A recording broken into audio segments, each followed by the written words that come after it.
Hello, everyone, and welcome to another edition of Mormon Stories Podcast. I'm your host, John DeLynn. It's April 10th, 2024.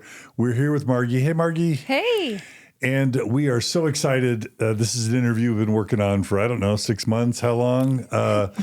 We're so excited to have with us in studio Summur-Rayn Berrett. Hey, Summer. Hello, Summur-Rayn, how are you? Hi, everybody. Summer's got a great Mormon story. There's so many cool themes. She grew up back east. Obviously there's going to be so many themes. Her dad, Burgess Owens, is a former NFL football player. He's also currently one of the 4 congressmen in the state of Utah. But actually, that's not really what we're going to be talking about today. And it's actually not why we're interviewing Summer. There's so many cool themes. Growing up, her family converted to the church. She grew up kind of in the New York, Pennsylvania, Northeast. There will be some talks about, racial issues within the church that'll come up. She's currently, she's been through a faith journey, but also she's in a mixed faith marriage now. And she also just has a really cool Mormon story. She took a path that I think a lot of our traditional Utah born and bred kind of Mormons, didn't. So it represents an entire kind of experience that we haven't had a lot of Mormon stories, including being a flight attendant, including working for an NFL football team, right? A lot of things. Yeah. Love it. A lot of cool things. Yeah. Being less active as a young adult and waiting several years to find your eternal companion. And, so a lot of cool themes. So without any further ado, Summer, welcome to Mormon Stories Podcast. Thank you. I'm very excited and honored to be here. Yeah. Well, we love to have you. We do always usually begin with people kind of sharing their intention because it's very easy, especially for Mormons, believing Mormons, LDS church members, to misinterpret why someone would want to tell their Mormon story. So we just like to make that really clear up front. Why are you doing this? So why did you want to tell your story? I wrote it down of what my intent was, and just so I can make sure I pinpoint and say it the correct way. I want to tell my story in a way that connects and helps, inspires others. And I want them to hear my life and feel they are not alone in any part of their journey. I'd also would like to become a leading voice in this space because there's so many voices right now. And I'd love to, as a woman of color, as somebody who grew up a little differently than the traditional Utah way, I'd love to be a voice for those people who are in that space that don't feel like they have that. Yeah. Yes. Yeah, and you've actually been participating in some podcasts, is that right? I have, Yeah, yes. I think you co-host sometimes with Stephen Peiniger in Mormon Book Reviews. Shout out to Stephen. Yes, Mormon Book Reviews. I've worked with Gene Judson. He was actually the first podcast I ever did. The first interview, that's Latter Daily Digest, and he asked me to interview RFM with him. So that was a big interview for my first time ever. RFM's amazing. And so, I've been bouncing around here and there, just kind of supporting other people's journeys and podcasts, just so I can kind of get out there too. Well, we adore all the creators in this community, including Gene and Stephen and RFM and Bill Reel and, all the people. So that's fun. It's been fun to see you jump into that community as well. So that's right. Yeah. Thanks for raising your voice. Of course. Thank you. All right. So I guess I think you converted to the church when you were like 2 or something. Yeah. So your Mormon story begins pretty early, but why don't you tell us a bit about your dad and mom and their backgrounds first? Okay. So as we stated, my father is Congressman Burgess Owens. For those of you who have not heard his story, he grew up in Florida. Very segregated South. The KKK was a real threat.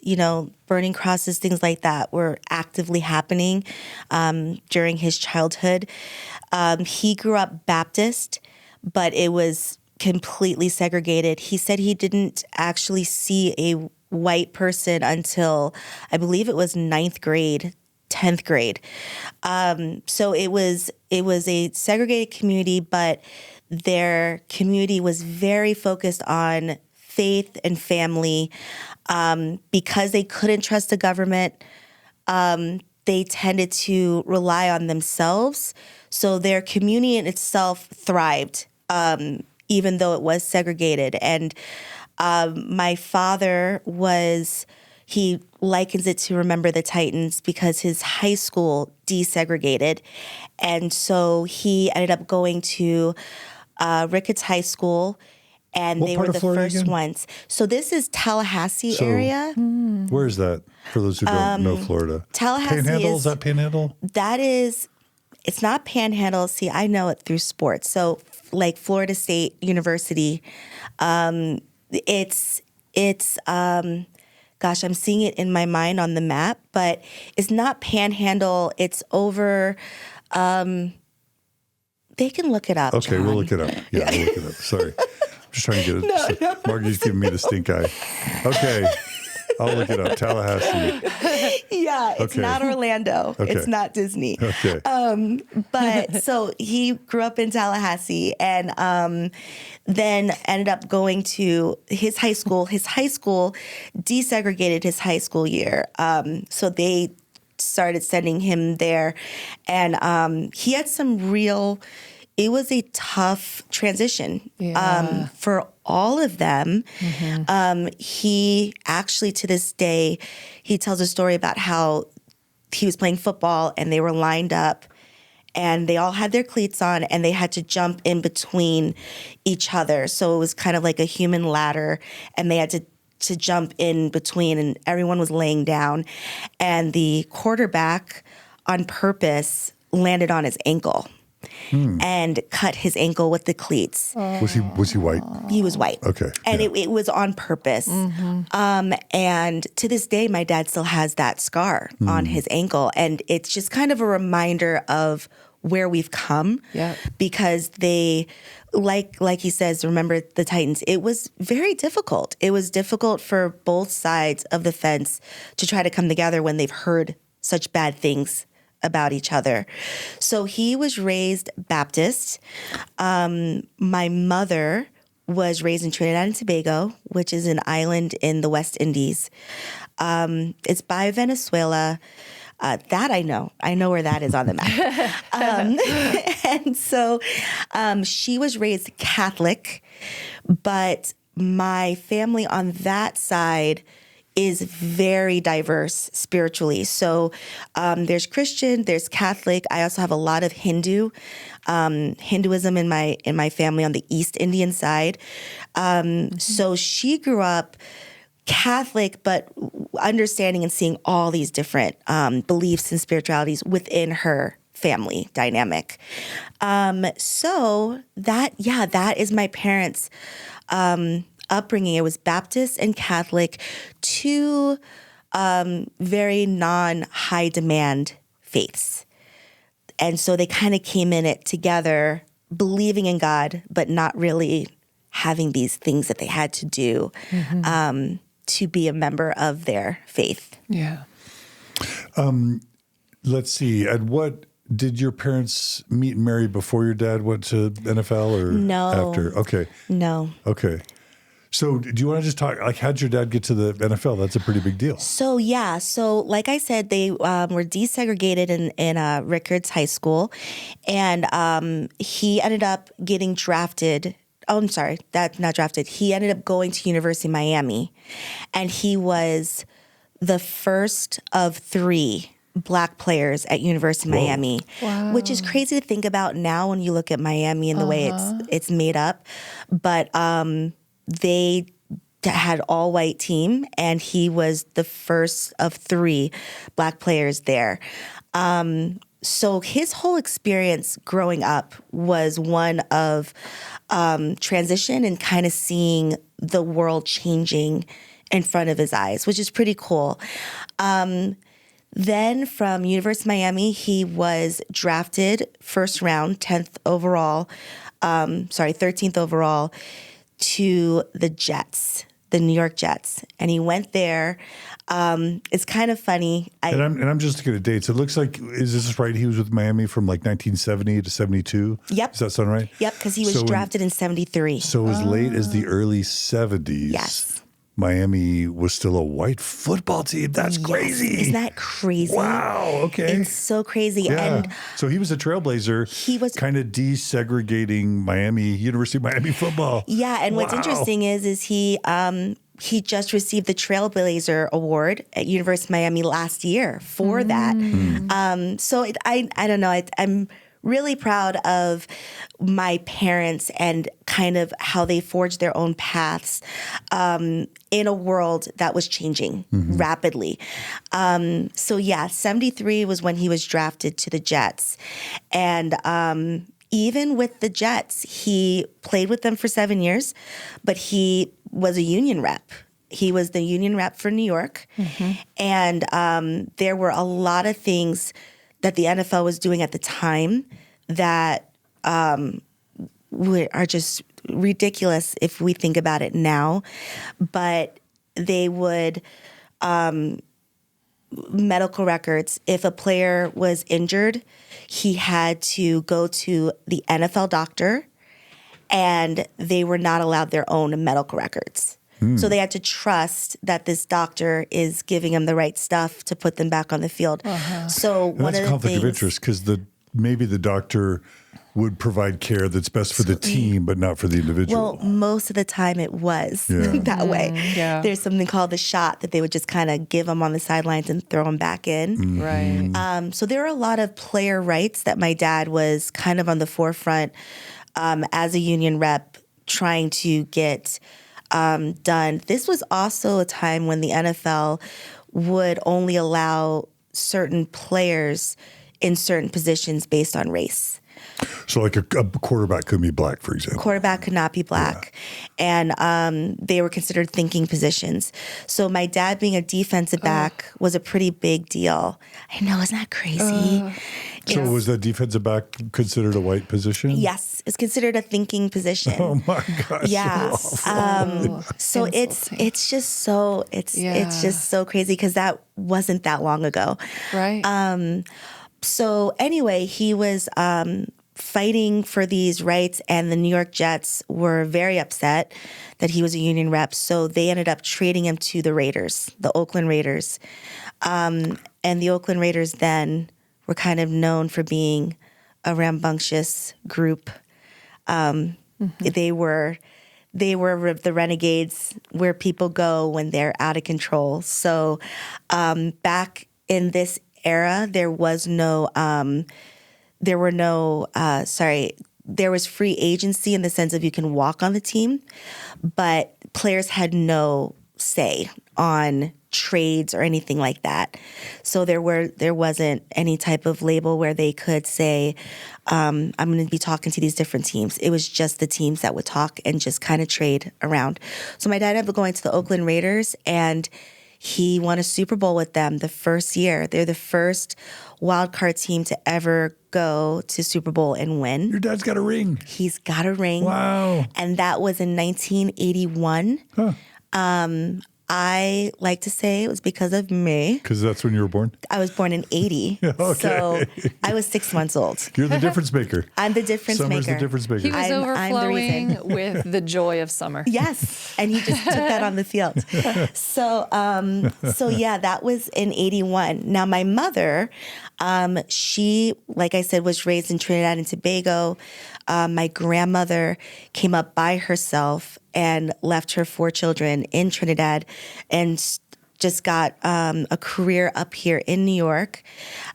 She was a nurse and also a model. And then when she got enough money, she sent for them and they came up. My mom is one of 4. So there's 2 girls, 2 boys. And so they all came up to New York. My mother went to school in Brooklyn. And she used to do, we were just talking about this the other day, she used to do protests with Al Sharpton before he was Reverend Al Sharpton. So I try to remember my parents when I'm out of control. Like, I have activist blood in me. Like, you guys can't. That's right. Don't give me any problems. Yeah. So, so that was in Brooklyn, and then they actually met on a plane. My dad was playing with the jets, and she was a flight attendant, and was quick called to the flight, and they met on an airplane, and the rest is history. So he was with the New York Jets when they met. Okay. And then they got married, had me, and when I was born, he was traded over to the Got it. Oakland Raiders. So you're the oldest. I am the oldest, Okay. oldest of 6. Okay. Oh, wow. Yeah. Yeah. Okay. So, yeah.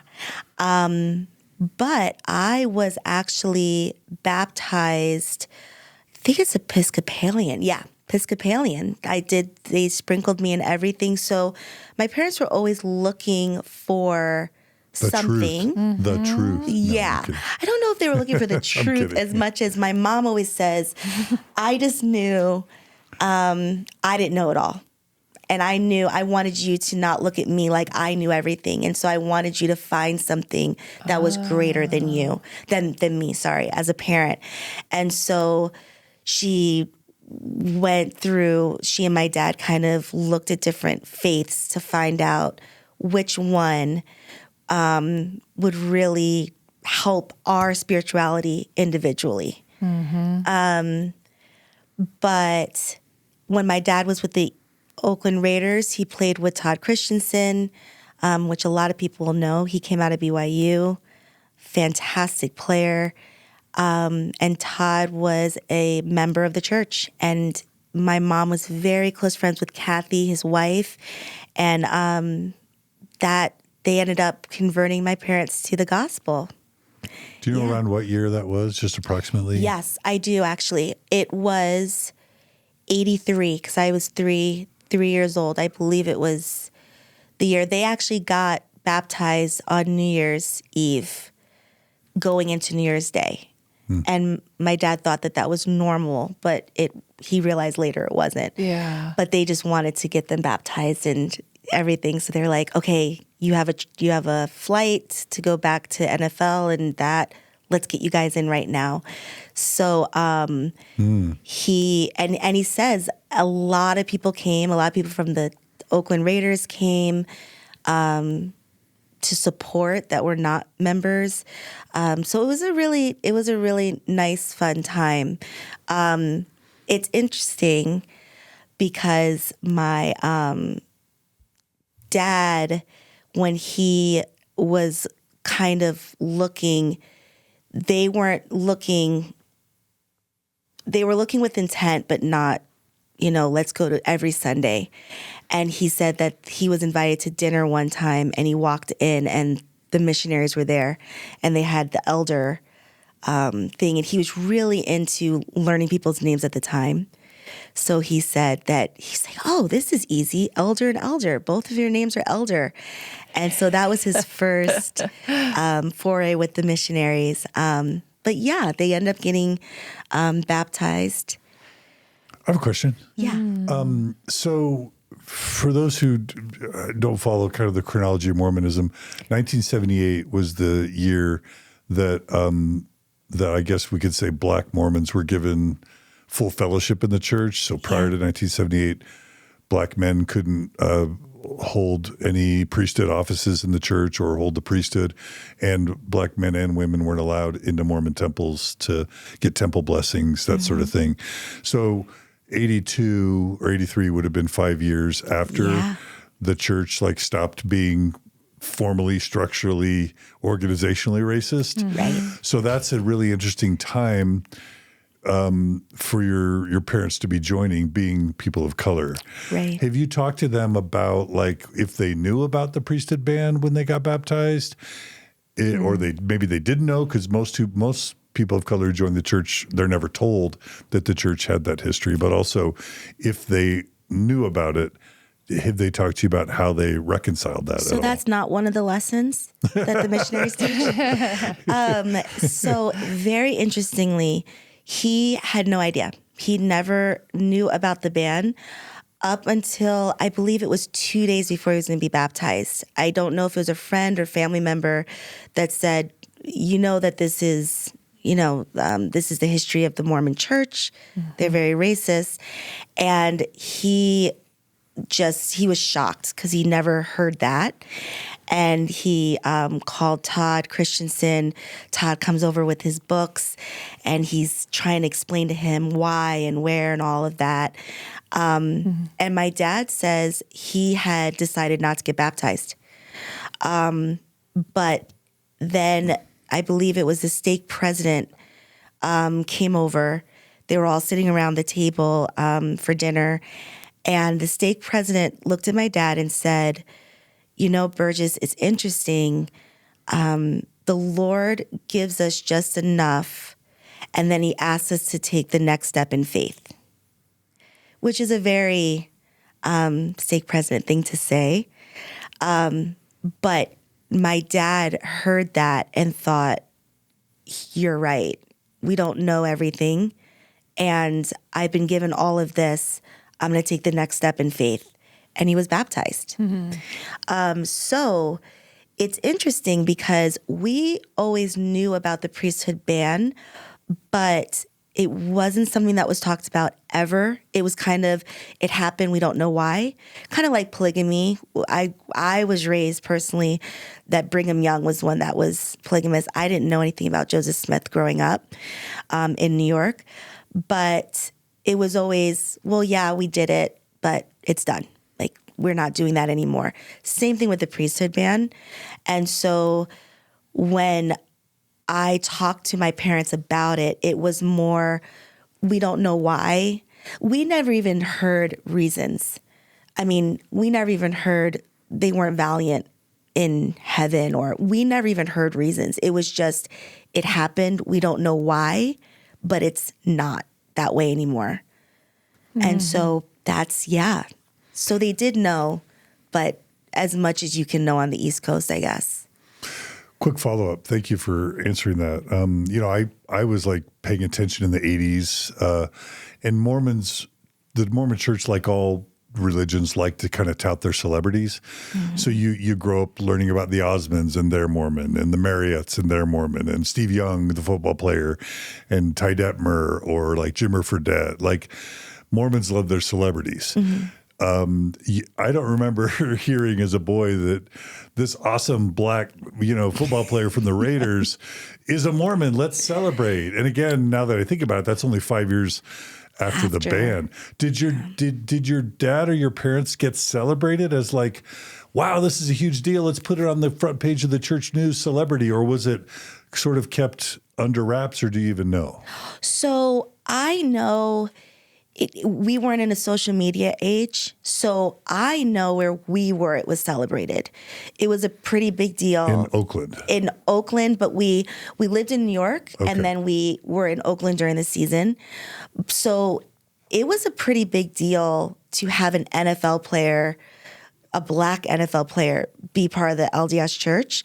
I remember a lot of articles that my dad would do for the church about his conversion story, but I don't think we had as big a reach as a society as we do now. I mean, I never even heard about the Salamander letter until Murder Among Mormons, and that was a big deal in the Utah. 80s, yeah.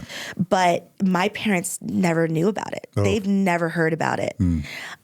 So it's interesting now getting certain information and saying, oh, okay, that was happening then. But we didn't know. They weren't, there was no newsroom. There was, so where we were, I don't want to say it was celebrated, but my dad did a lot of firesides. Yeah. He we're was not racist. We have Burgess Owens. Yeah. He did a lot of firesides. And I even remember when we moved to Pennsylvania, this is later on in my years, Vi Sekahema was in our stake, and they were really good friends. And Ty Detmer was in our stake. And so my dad said that they once had a fireside, and it said, Vi, Ty, and the other guy. That was the slogan. And this sounds like Philadelphia, probably, right? Yeah, it was Philly. Yeah, Philadelphia area. So, I think it was celebrated, but mostly locally, because that was kind of the reach. Okay, so should we do your Mormon story? Yeah, let's do it. So you weren't quite born in the covenant, but, a couple years later, did your parents get sealed? And you They might did. not remember that. No, they did. And they got sealed in the DC temple. And I remember it very vaguely, but we were sealed with them. And the DC temple was the only temple we had then. So we drove far. I mean, even for when I was growing up, for our youth conferences and stuff, we would drive really far because it was the DC temple was it. And so they were sealed. I grew up in the church. It's just interesting because I don't remember really like primary and the primary songs. I knew all of them, but my parents were very diverse spiritually. Yeah. So I wasn't raised, and I know I heard it, but at home I wasn't raised, this is the one and only true church. So if you were going to kind of describe your family culture growing up as a young person, how would you describe your home, the values of when you were home, what it felt like? Right. I was so blessed. I was so blessed to grow up in the family I grew up in. And again, I don't know if this is because my parents were both converts and from the religions they came from, but God for us was a very real thing. So we knew he was over everything, but when we prayed, when we went in a corner and meditated, we had a very real connection where it was, he is listening to us and he wants the best for us. I was raised primarily, and this is me as an adult talking now, looking back, I was raised more with the values of grace. Mm-hmm. And again, I don't know if that's more the Baptist teaching, but we were taught there's nothing we can ever do to make up what has been done for us. And so everything is just be the best person you can be, do good to others, and you're saved by grace. Mm-hmm. So that's how I was raised. My father was extremely positive thinking. We could not say, I remember growing up, we could not say, I can't. Mm-hmm. If I couldn't do something, we said, I'm working on it or I need help. My dad's favorite thing was to say, the mind can't take a joke. So be very careful about what you say to yourself and to others. We couldn't call each other stupid. I mean, it was, and I will never forget when I was 7, I wanted to go visit a friend next door. And I went to my dad to ask him. He was in his office. This is in New York. And I went in and said, I know you're probably going to say no, Dad, but I really wanted to ask you if I can go see my friend. And he said, I was actually going to say yes, but because you told me I'm going to say no, it's no. And I was like, no, Dad, but it taught me this lesson of don't tell people what they're going to do in a negative connotation before they do it. Lead with the positive. And so you don't walk in and say, I know you're not going to listen. You say, I want to talk to you because I know you're open to hearing our conversation. Yeah, kind of don't limit people. Exactly. So that was mostly, and also just this, I was raised with just meeting people where they are. My mother talks about shelves, and whenever I would be disappointed by somebody or they hurt me, she'd always say, now you know what shelf to put them on. Don't put more on them than they are able or capable to give to you. So it was a good way of kind of depersonalizing when somebody hurts me, but also knowing there's still value in that person. Yeah. You might not be the person that I'll hang out with at the club because I might not be able to trust you in that atmosphere, but you might be somebody that is that you and I can talk about other things or converse. So it was a lesson growing up. I had a lot of different people in my life from a lot of different backgrounds, faith and politically, that my parents were friends with. And they always talked about how the person themselves are a valuable person, even if we disagree with these certain things. Right. So I was raised, I was very blessed to be raised in a community where everybody is accepted. Even if you don't agree, there is still that connection that you can have with people on a people level. Very unique. Yeah. Very unique, for sure. Which I didn't realize was unique until I was older. Yeah. I said, oh, not everyone thinks that way. Yeah. So that's how I was raised. Like I mentioned, my mother's side has Catholicism, Hinduism, and so, being married now, my husband is, he's done genealogy, his mother did genealogy, and there's pioneer heritage, and I didn't have pioneer heritage at all. Mm-hmm. So my upbringing was more talking about things from Trinidad and the islands. I grew up learning about duendes and the buck and the lagahu and the lajables. And so... Wait, what are those things? So they are... I'm trying to think what it would be like in American terms. They are the stories you tell children to teach them specific lessons, right? So, for example, the duen, D-O-E-U-N, the duen. My family they're going to crack up that I'm talking about this. The duen are children who were not baptized, and they died before they were baptized. So in the Catholic faith and most of these faiths, you're sprinkled. And these are children who were not. They look like regular children, except when you look down, their feet are turned completely backwards.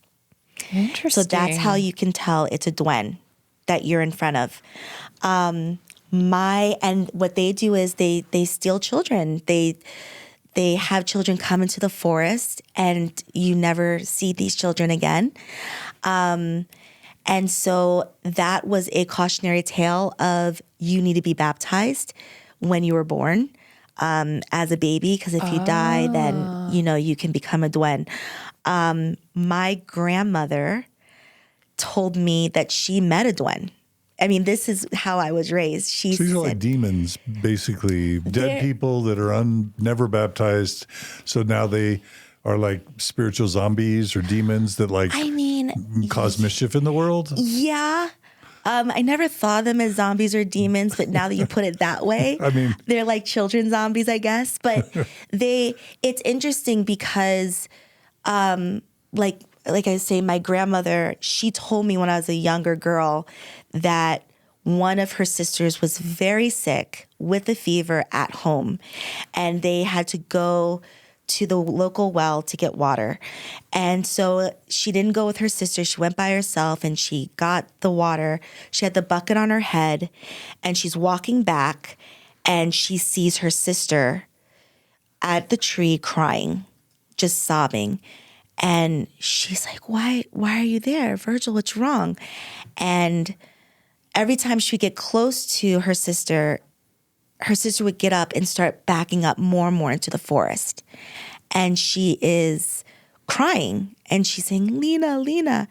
And so my grandmother has this water, and she's like, why are you out here? And she said that she looked down at her sister's feet, and the feet were completely turned backwards. This is quite terrifying.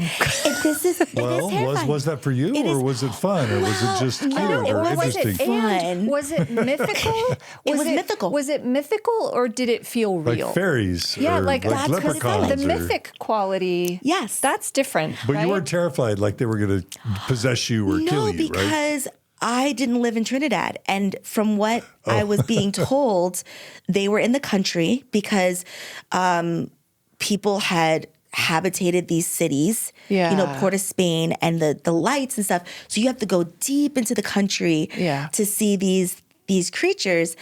But what's interesting with my grandmother's story is she said that when she saw the feet backwards, she fainted. And when she woke up, she was back home, but she still had the scar from the bucket on her head. So I grew up with this story and I'm thinking, wow. And I don't know, they're kind of the scary stories to tell in the dark. They would tell me these stories, but I wasn't in Trinidad. So I didn't think they were coming from me. That's right. But at the same time, it added this element of mysticism. That's right. Where I'm being taught about the Book of Mormon and I'm being taught about the Holy Ghost.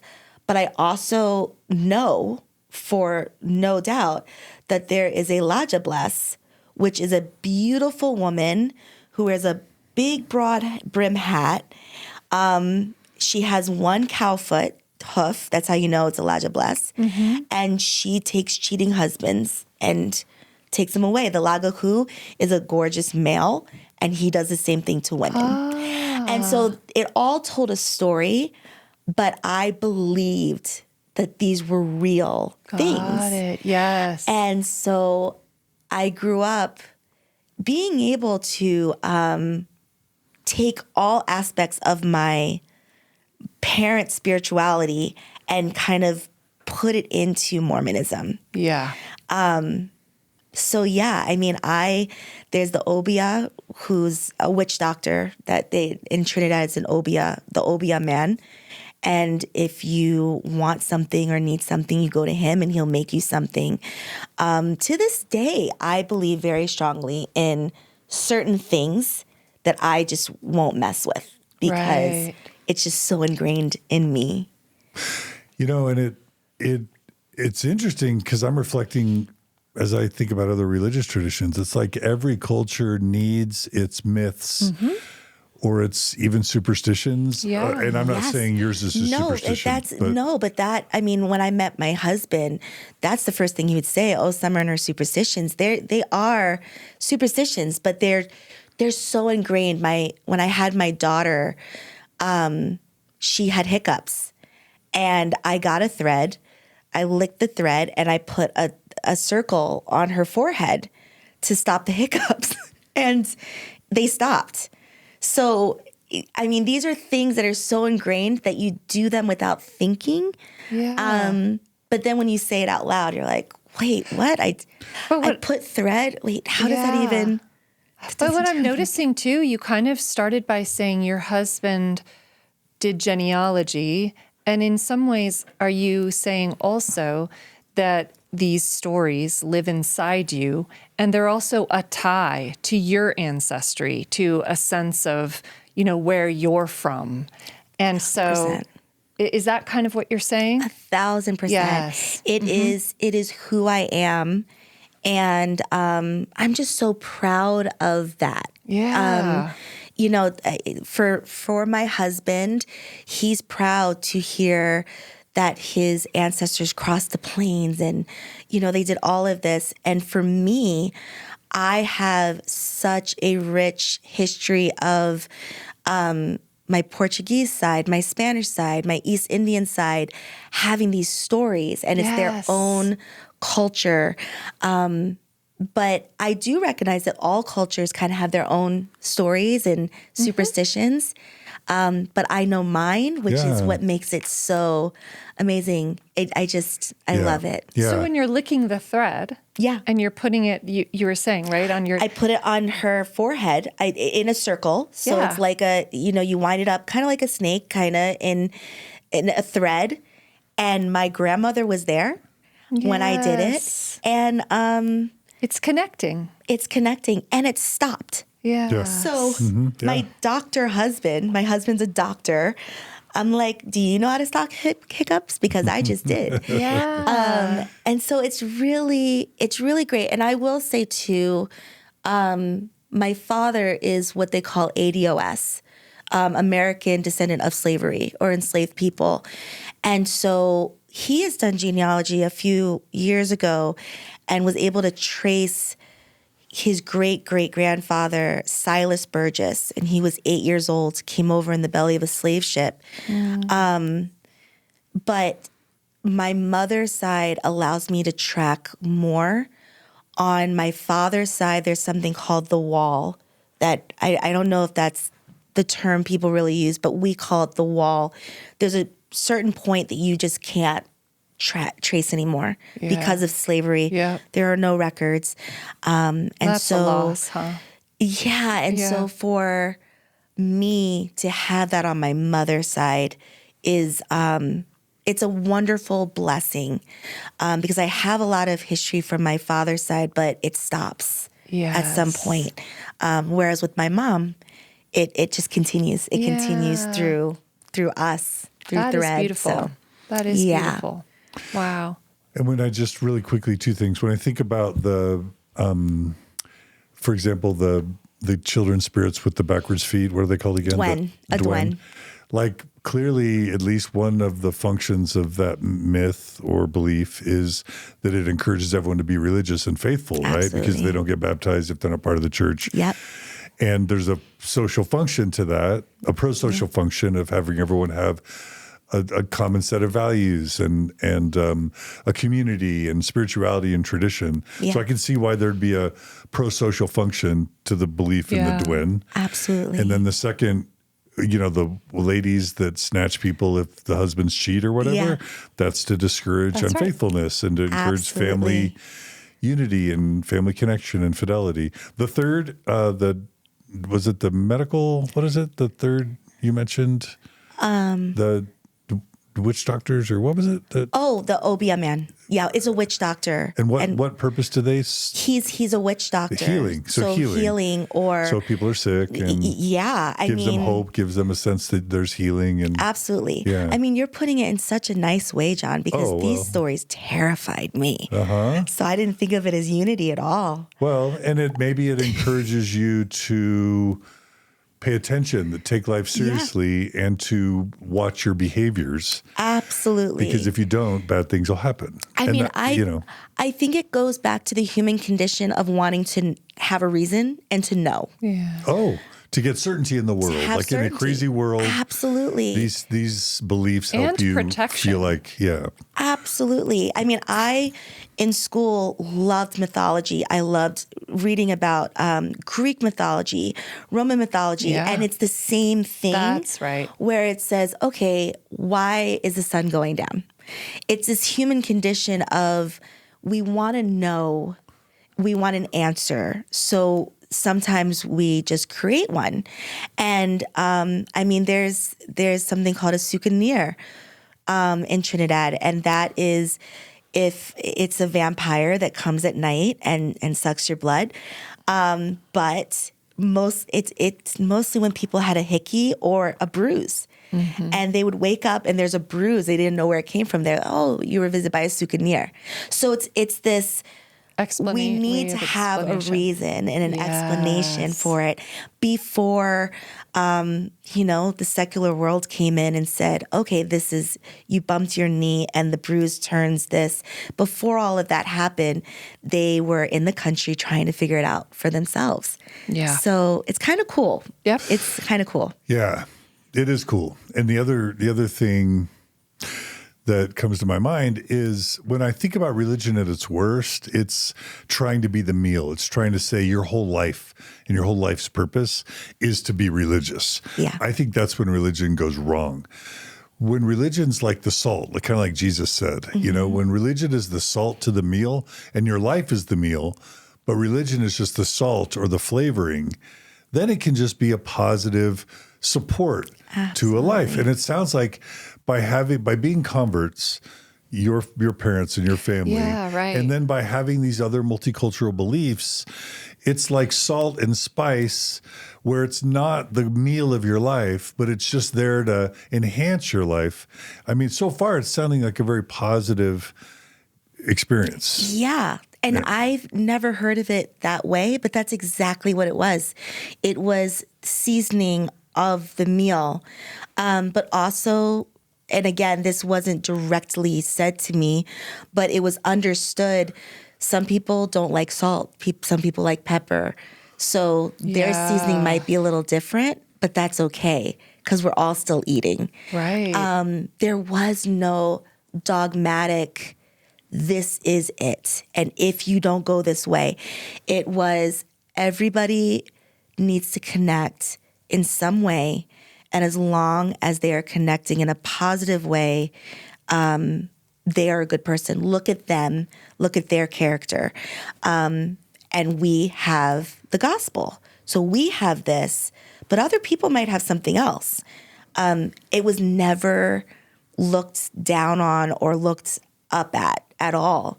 And I'm just looking back, I'm so blessed to have had that upbringing of it's just salt. It's not who you are, what you are. It is, this is who you are. This enhances who you are. And it sounds like there was so much richness in your home, even from what you've shared about your dad talking about the power of thoughts, how you think and what you say, your words, and then your mom talking about other people, wisdom in meeting people where they are, not expecting more than, where they are in that moment. Like really sound psychology, honestly. Sound psychology before we even knew that it was sound psychology. It just was so healthy. I tell people all the time, we grew up with The Secret before The Secret came out. Positive thinking was everything in my household. It was everything. And so I was raised with the mentality that anything I want to do in life, I can do. Anything I want in life, I can have. I might need to work a little harder. I might need to position myself in a different way. But anything, literally, if I said I wanted to be president of the United States, that is something that is possible. And my parents always said and supported me in that thought. Of whatever you want to be.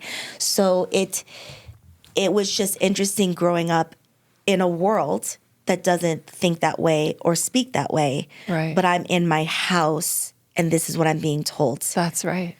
And my dad used to always say too, no one can rain on your parade unless you allow them. I think that's Eleanor Roosevelt, I think, said that. So he would always say, that's their problem. Don't make their problem your problem.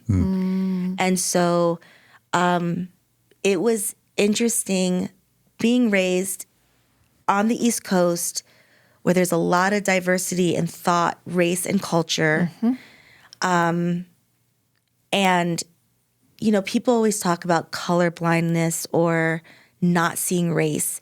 And I can speak to that upbringing because it was all about character. And my parents never asked what race somebody was or what religion they were. Never.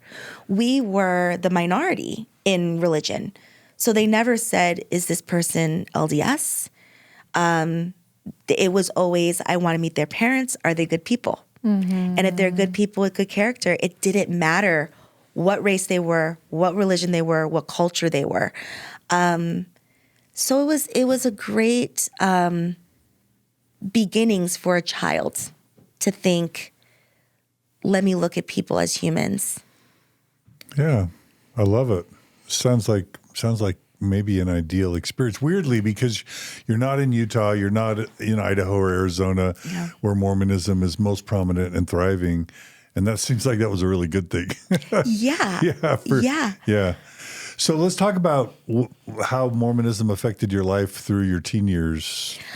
So, if it did, it did in the sense of being LDS, and again, we were on the East Coast, so I was one of 4 kids in my high school that was LDS, and one of them was my sister. So there was not a lot of LDS children. We would drive very far to go to the Stake Center. I remember for conference, it was like 2 hours, hour and a half away, because we didn't have it on TV. Our ward was 45 minutes away. So we drove. It was more of a commitment than just, I'm going to wake up, roll out of bed, and go right there. My dad would go to the temple every weekend, and this was a 3.5, 4 hour drive one way. Wow. Every weekend. He would go on Again, Saturday. DC. Wow. He would drive there. And where were you living? Just to be clear. Sorry. So we lived in Long Island. So Long Island. And Okay. then we moved from Long Island. My father was in the NFL. In 83, around the time that he converted, he retired. And he tried to start a business with his brother. He put in all of his money, and the business failed completely. So we were in Long Island, had a home, pool in the backyard, went from that, 4 kids, to completely bankrupt, and had to move to a basement apartment in Brooklyn. Mm-hmm. And so that was it's an eye-opening experience for me now, because my parents never let it touch us. It was always, we're moving, we're just moving. And we're in this basement apartment in Brooklyn from Long Island. But for us as children, it wasn't looked down. We didn't say, like, why don't we have a pool anymore? It was just, this is our new phase in life. Mm-hmm. My father was always very optimistic. So we went from there to Cherry Hill. To Cherry Hill. Cherry Hill, New Jersey. And we lived there for a little bit, and then we moved to Pennsylvania. And that was the longest place we was in Pennsylvania. Okay. But I was already in 7th grade. So kind of middle school. Middle school. You were in, all right. I was in middle school. The interesting thing is, though, is that growing up, I went to a lot of different schools. I was at the same school from, I believe, in kindergarten, I went to a Catholic Montessori place. From there, I went to a school till 2nd grade. Then I went to a different school for 3rd. I went to another school for 4th. So we moved a lot. And I used to bring my dad in as show and tell in my new schools. And I would always have these friends the next day, and I thought it was because I had this great personality, but it was because he came in to talk about the Super Bowl, and he'd have his helmets. But I was used to transition.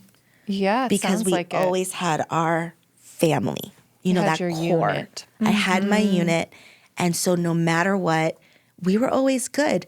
So that was Brooklyn, Jersey, and then Pennsylvania. What was your personality like? I'm just curious. Like, were you outgoing when you moved? Do you remember the moves feeling hard at school? Like, what was your experience out in the world?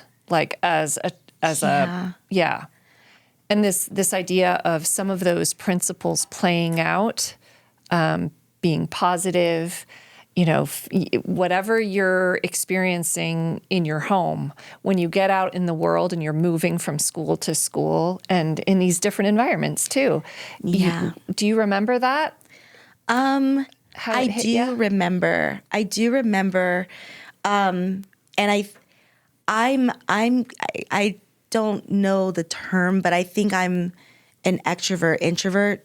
I think I prefer to, I charge my battery by myself. It takes a lot of energy to be around a lot of people. So for me, having my family unit was enough.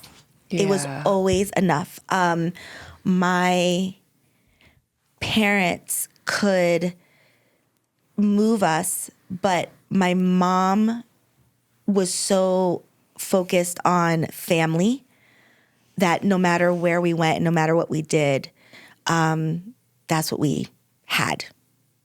So I was outgoing, but it was because I got my sense of self from my family. And even moving, like I said, my dad would come in. He always did an assembly. And that's all I knew was, okay, I'm the new kid, but by the second or third week, my dad's going to do an assembly, and then I'm going to have all these friends.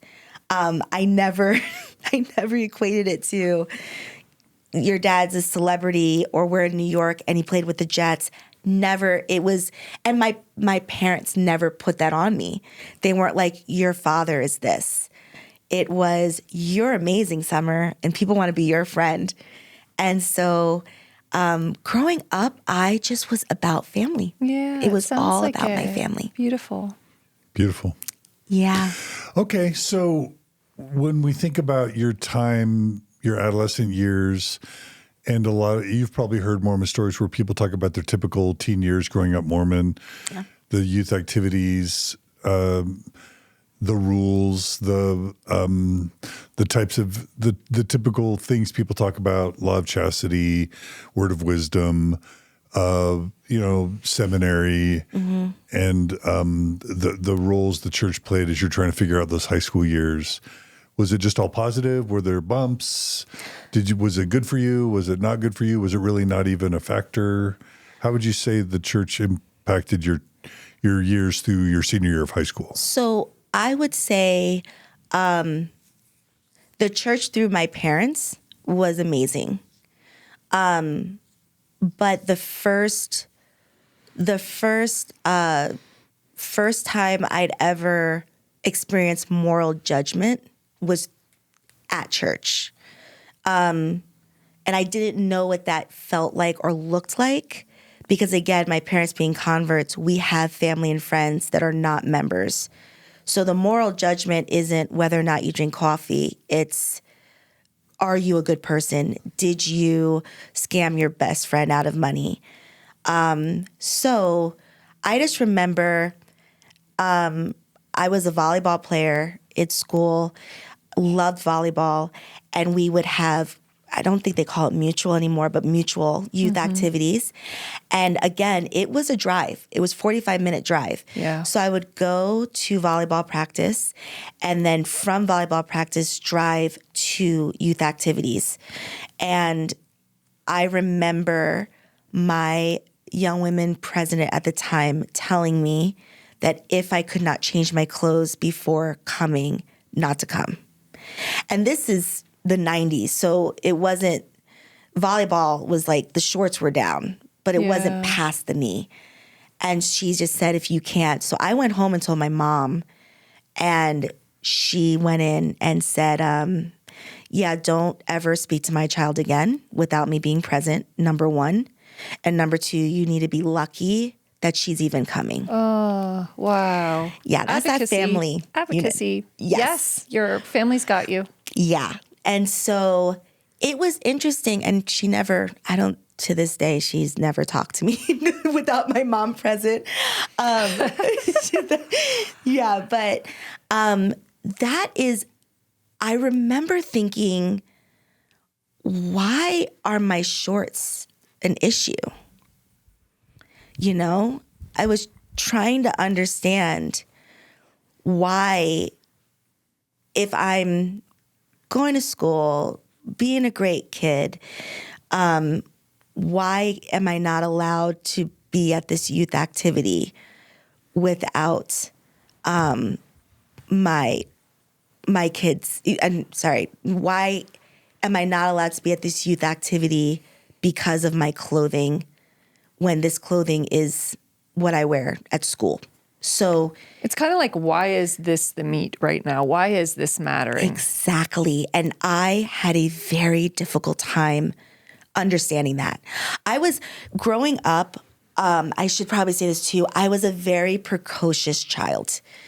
I asked a lot of questions all the time. And I mean, I was that child at 5 who asked my mom, why does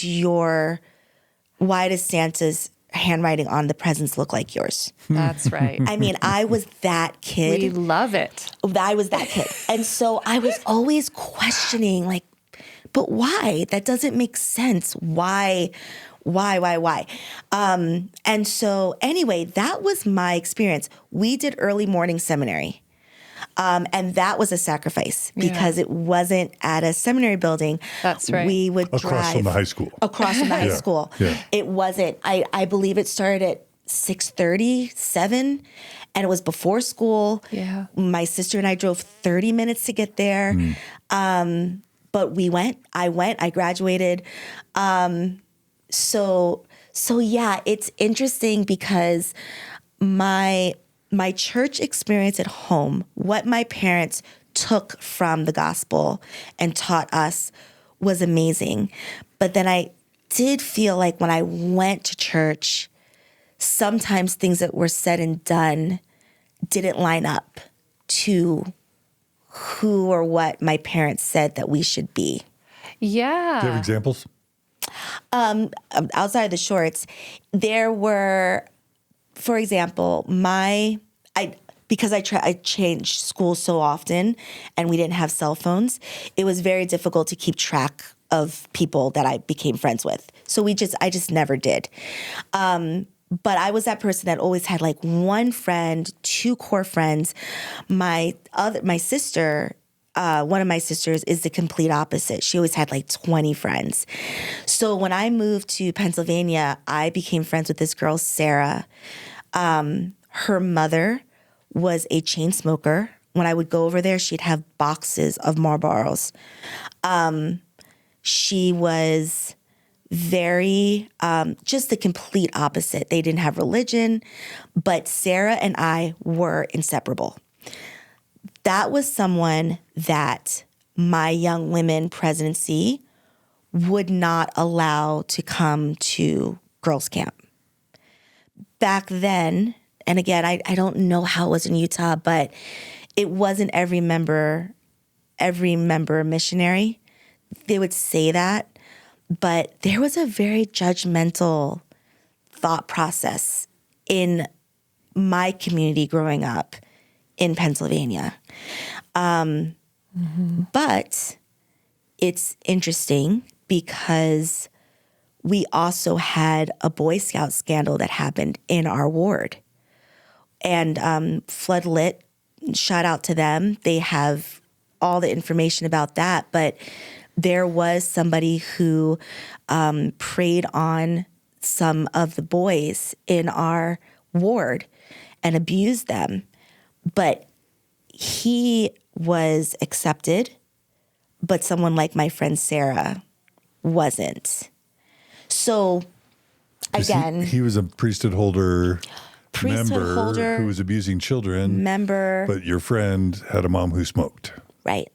And again, my parents, my mother was amazing because Sarah would come over, I'd go there. My mom was so non-judgmental. It wasn't, well, if you hang out with her, you'll start smoking. I never started smoking. But at church, it was this other thing of if you're LDS, if you come to church, if you go to the temple, you are already on a higher moral ground. Like you're up here. I think because my parents are converts, they did not have that view at all. Everyone is everyone, and I need to know who my kids are around, period. I don't care if you are the bishop.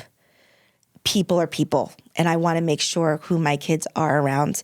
So I just remember being sad that Sarah, she could come to church with me because my parents would let her come, but to go to young women's camp or youth conference, she just wasn't accepted. And so I was being taught 2 different things. Right. I have my parents who are saying, no, everybody, let's get together. And then there's a very segregationist type of mentality on Sundays and Tuesday nights, which was my mutual activities. Sarah was a volleyball player with me.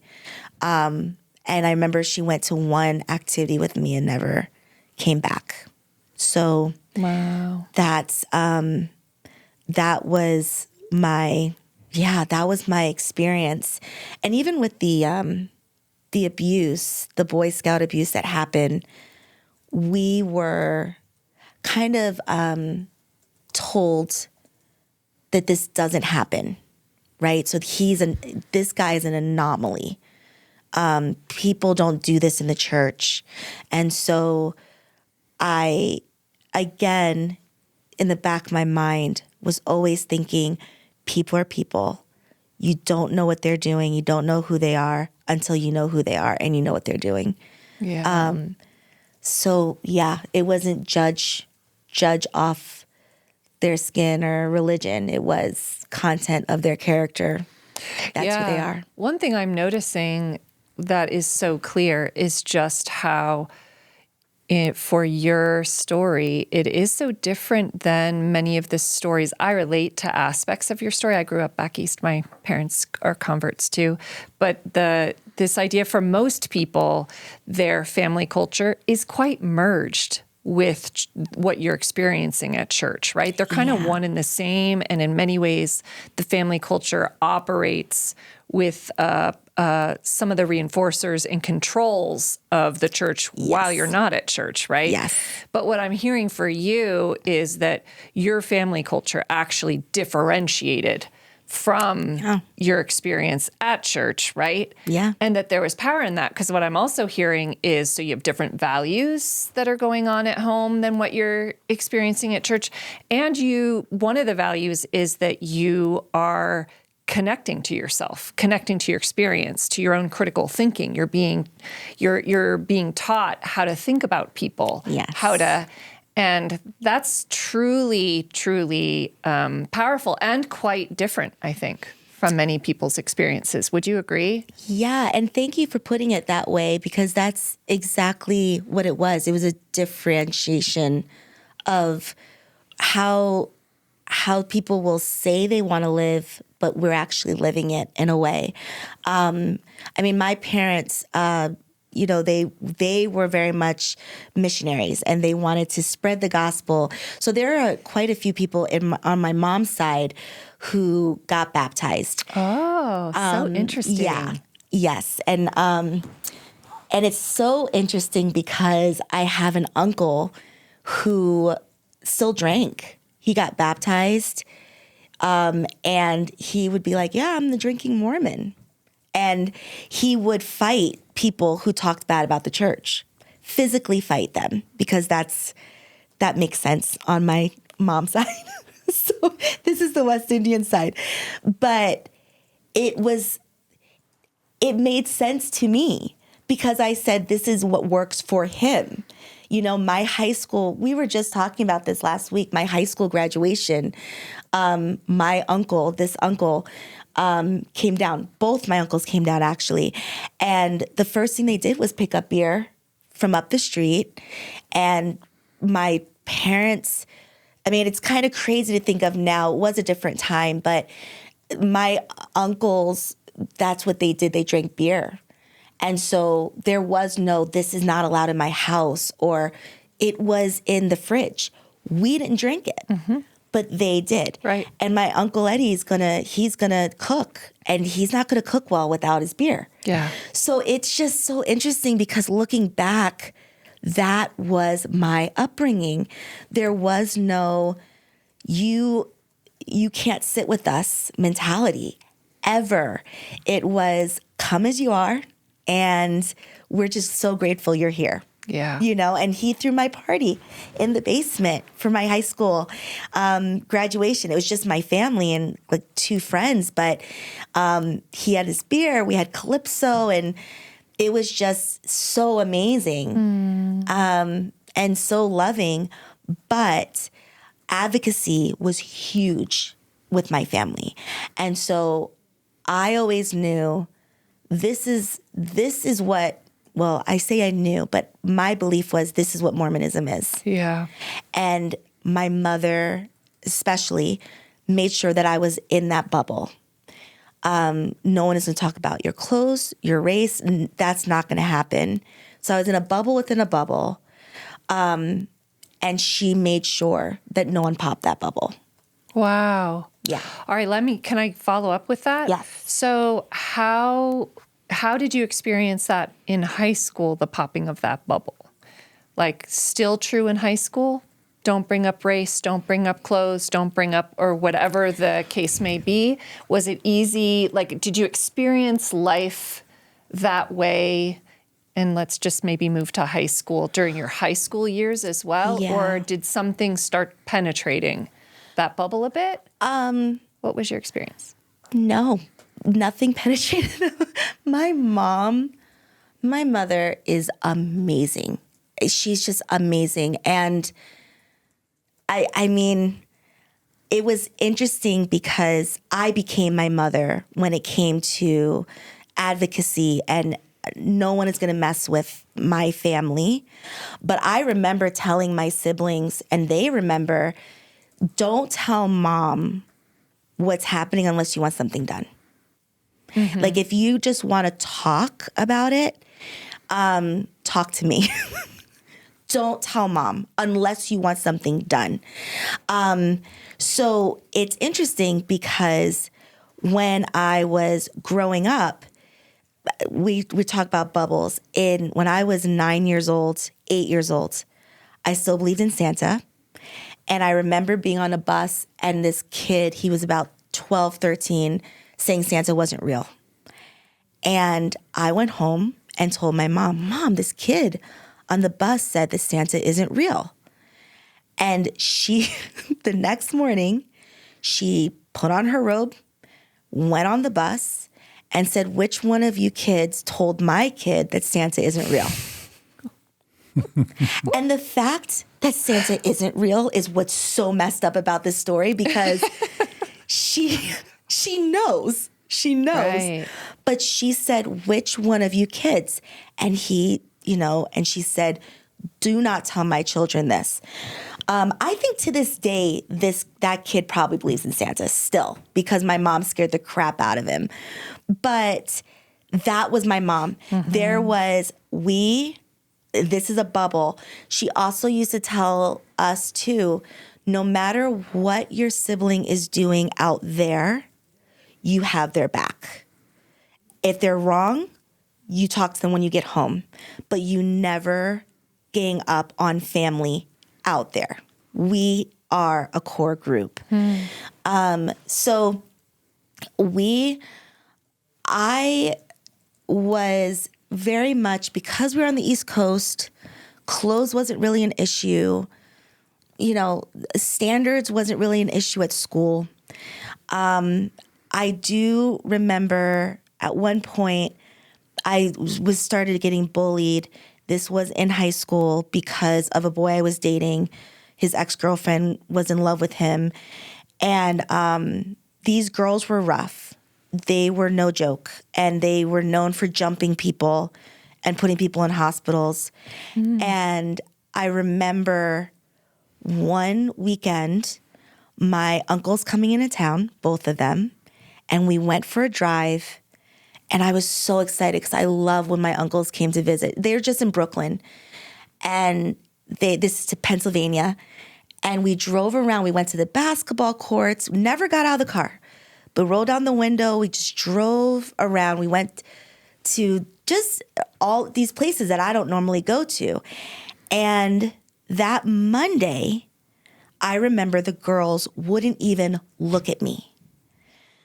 They wouldn't even look at me. They completely left me alone. Hmm. And I never knew, this was 10th, 11th grade. I never knew why. I just said maybe they woke up and decided the guy's not going to get back with the girl and they're going to leave me alone. After I got married, I was telling Chris this story to explain to him why I am the way I am and I don't like bullies. And my mom was there and she says, oh, I took care of that. I said, what do you mean you took care of it? She says, oh, I sent your friend to tell those girls that we were part of the Trinidad Mafia. And I would not kill them, but I would maim them. So every time they hobbled, That'll do it. they would think of you. Wow. And she said, and that's why your uncles came down that weekend. So that they could see your family. Oh. And I'm like an adult now. I had no idea. But that was how my mom kept our bubble.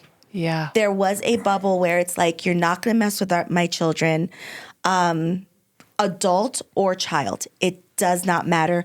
You're not going to affect their self-esteem. You're not going to affect their self-worth. That's at school and at church. Right. I'm the one who gives them the self-esteem and self-worth. Yeah. And I've worked too hard to allow you, whether that is in gospel doctrine or whether that's in third period, for you to take that away from them. So my mom was the hugest advocate and still is for me and for my siblings. And that gave me the courage growing up to speak out and know I'm going to say what's right and wrong because my mother instilled that in me. And no matter what, I have my family. Yeah. Always. That's right. So yeah. Wow. Wow. It's really something. Your story. Let me ask you about your beliefs as you sort of are graduating from high school. There's kind of these typical Mormon beliefs like, the Mormon church is God's one true church, Right. that other churches aren't God's church, that Joseph Smith was God's one true prophet, that only Mormon priesthood matters, that baptisms in other churches don't count, that marriages in other churches don't count in heaven. The Book of Mormon is the word of God, that it's scripture, that other people play church, but we're the one legitimate church, that sort of thing. And that, the Heavenly Father hears your prayers and Jesus literally died for our sins and we'd be resurrected. How orthodox were your Mormon beliefs, let's just say, by the time you graduate from high school versus unorthodox? I would say it was on a spectrum where I went to seminary, went to church. I was like every normal kid where I didn't like going to church. It was like, oh my goodness. And this is before it was 2 hours. I don't know the youngins remember, but we had 3-hour church then. So I wasn't orthodox, loved church, but I believed the Book of Mormon. I had done seminary. I was very studious in everything I did.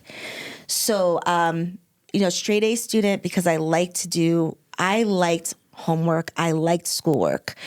But I was the same with the church as well. So I would get the Gospel Doctrines Manual and I would check on what the Book of Mormon is saying and do that. So I had I want to say a foundational belief in things being true, but I was never in the camp, and this is my whole family, was never in the camp of one true church in the sense of you're going to go somewhere else if you don't follow this. It's the one true church because we have all the keys. But somehow we were able to also put in there, but you can believe the way you believe as long as you're a good person. So I don't know if we just didn't think much into it, but it was very nuanced. It was a very nuanced thinking of the Book of Mormon's true. Joseph Smith was a prophet. My youth conferences would go to Palmyra, so I would visit Palmyra all the time. But I never dated a member. All my boyfriends were non-members of different things, Catholic, Christian. So they knew my beliefs, but I was not trying to convert them and vice versa. I did have one ex in my senior year in high school who did join the church. But then he ended up leaving once we broke up. I'm sure he, stopped going maybe 2 weeks after we broke up or something. But my parents they just weren't orthodox in that way of your boyfriends have to be this and they can't do that. You have to be 16 and group date. They just weren't that way. My parents were not the parents that said, you can do whatever, but your curfew's at 11 as long as it's with church friends. They were, I want to know where you're going, who you're going with, and I don't care if you're out till 1. There's no curfew, but I'm going to know where you are and who you are associating with. Another thing, a lot of these come from my dad. Another thing my dad used to say was, be careful who you hang out with, because that shows who you are. He says if you hang around with bank robbers long enough, you will end up driving the getaway truck. So it was always about association. Who are you surrounding yourself with? And it just didn't matter what the label was.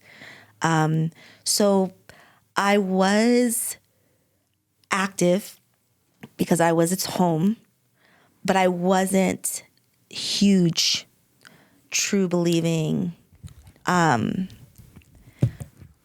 member in the sense of this is it.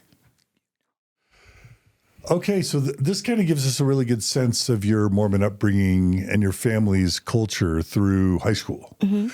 So, for the traditional Orthodox Mormon, there's this pressure to send your kids to BYU. And, a lot of kids want to go to BYU because they want to find their eternal companion, right? And they want the religious upbringing that they didn't get, what we call in the mission field, which is a weird little term. Anything outside of Utah basically is called the mission field. It's not Zion. You're laughing. Why are you laughing? I've never heard that before. Oh, no? I did not know I was in the mission field my whole life. You grew up in the mission fild. Wow. and literally in Mormonism, the mission field is not Utah. Everywhere in the world, but not Utah. It's a mission field. Yeah. Wow. I did not know that. Yeah, that's the thing.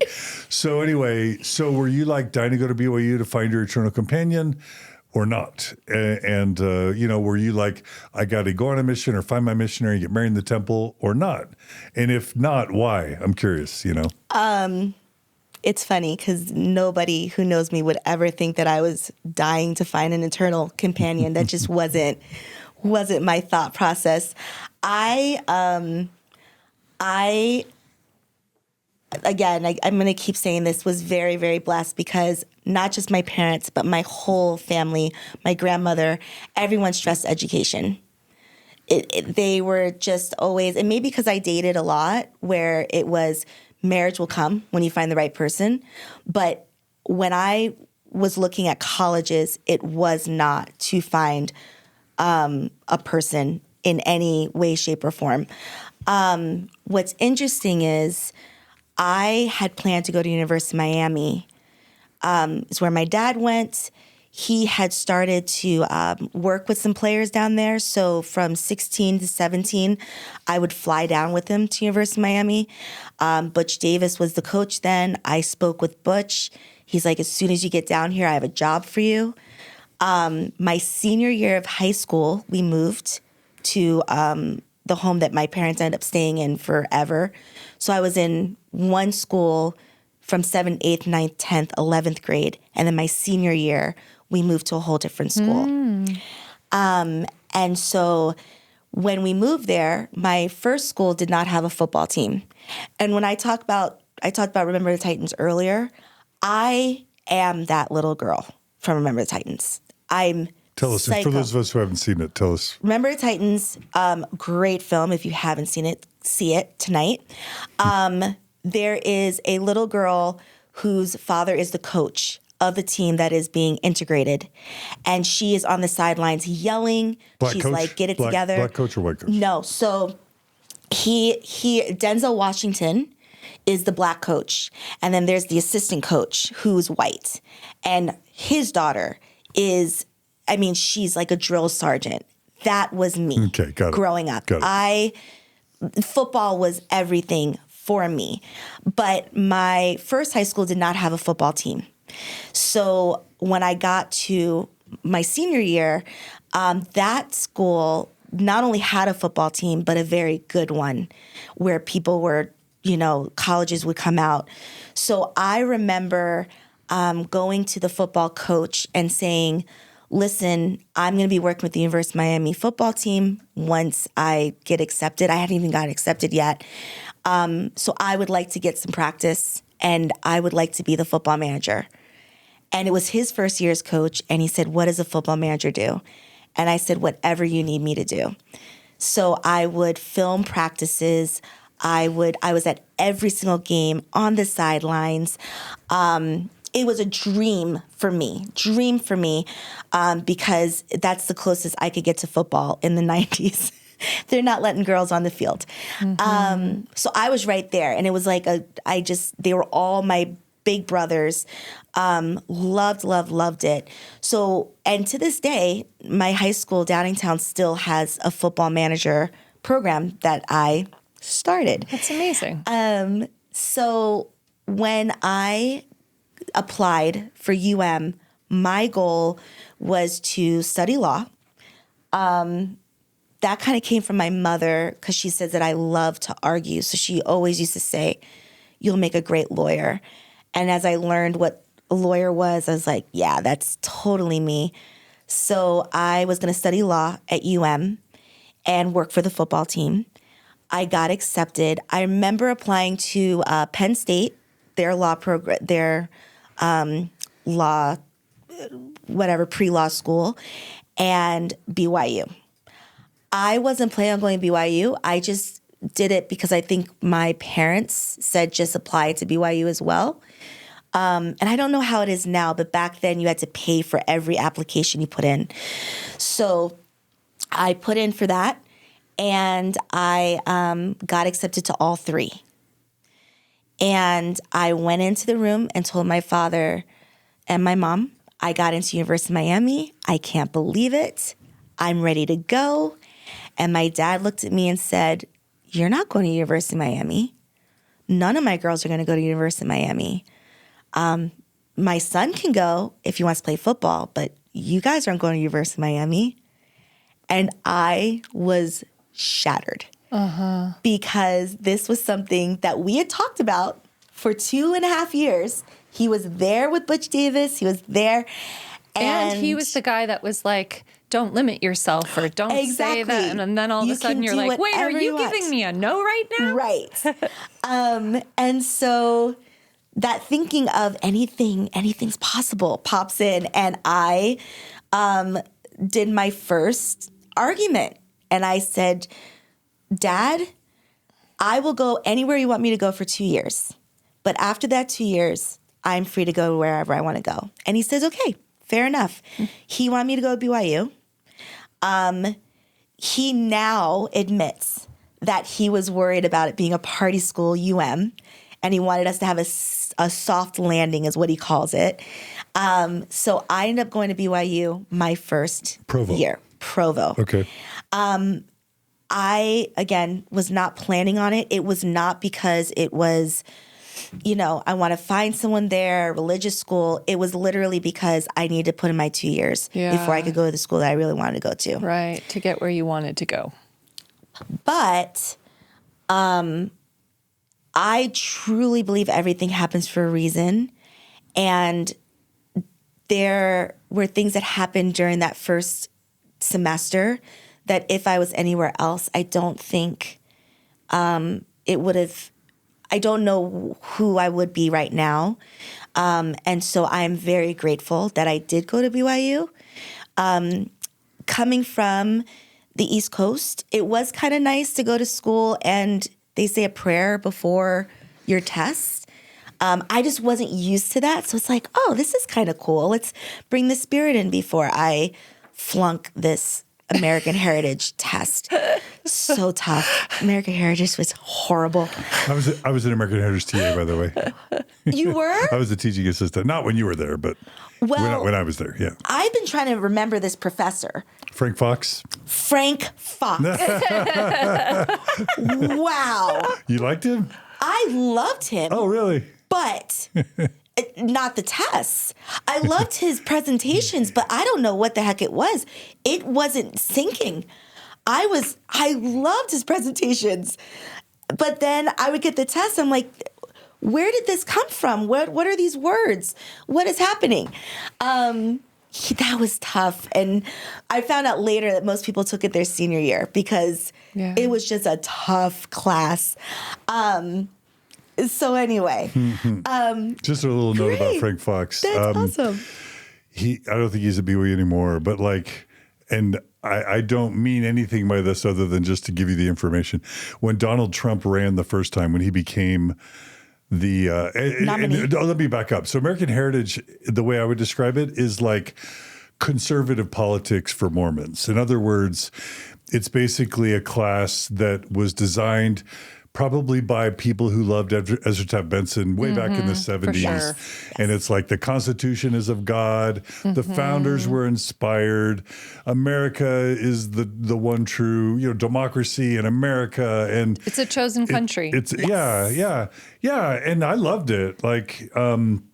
But there was this real emphasis on absolute truth and fighting moral relativism, and that there is a truth. They called it the good, and that and that America was founded on the good, but other kind of countries maybe weren't. And they talked about the French Revolution and how they got rid of religion and communism and all those societies are inferior. Notes. My mind is blown right now because I remember writing the good. Yes. Yeah. And they had this tree, and the tree represented the good, but the French Revolution chopped down the tree, so they weren't based on the good. And then they had Robespierre that chopped everyone's heads off. And anyway, Frank Fox is a legend. He's a Stanford level PhD, brilliant guy, but very conservative. Certainly not a class that would have taught you a lot of sensitivities, for example, to multicultural issues, or that was very sympathetic to social programs or democratic, more Democratic Party initiatives. It would have been critical of welfare and of social programs and of the ballooning budget. And again, I'm not saying what's good or what's bad. I'm just describing the class. That's what the class was. I'm describing Frank Fox. And there's always also just a lot of historical erasure. 100% in that class for it to be American Heritage, right? Yeah. And it's interesting because it was a prerequisite. You had to take it. When I was there. Yeah, it was required. It was required. You could not take it. Just like Book of Mormon, religion, you had to take Book of Mormon. It's so crazy because that was the first class. I remember him showing the clip of Sophie's Choice. Yeah. Yes. And that stuck with me because I'd never heard of Sophie's Choice. I grew up in a positive household. We weren't even allowed to watch Goonies because they were making fun and the bullying in the beginning. I remember we started watching it and they made Chuck do the dance, and my dad turned it off and said, "Nope, we don't do that in this household." So to go from that to Sophie's Choice, where I'm like, what is happening? Well, I was just going to say one last thing. When Donald Trump ran for president the first time, the time he got elected, Frank Fox emerged, and he actually released a video on Facebook saying, I'm a conservative, don't vote for Donald Trump. What? And it was really a mind-blowing thing, because I'd gone decades and had never heard from him. Yeah. And then all of a sudden he does this huge social media push, and he hired professional videographers, and he did a public service announcement as BYU's American Heritage professor Frank Fox saying Donald Trump will destroy democracy as we know it, which was really surprising to me. I just thought you might find that interesting. Yeah, well, it's so interesting because I talk about that class and I say to people how difficult it was, and I've been trying to remember the professor's name because he was very well known. Yeah.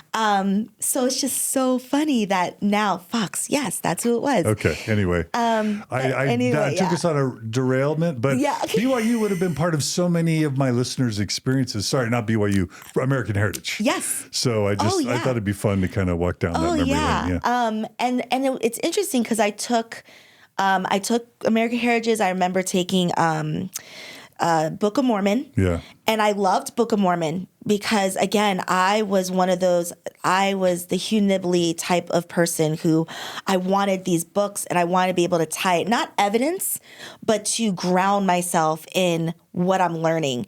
So I remember having this Hugh Nibley book while reading the Book of Mormon so that I could place what was happening during that time, and when Lehi came over, what was this like, and this, that was me.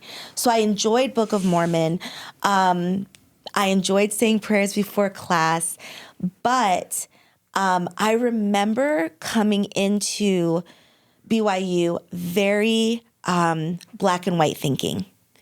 I was very much, even though I accepted, I would say things like, I would never do this, or they should never do that. So I started realizing, I just remember my roommate and I talking about suicide for some reason.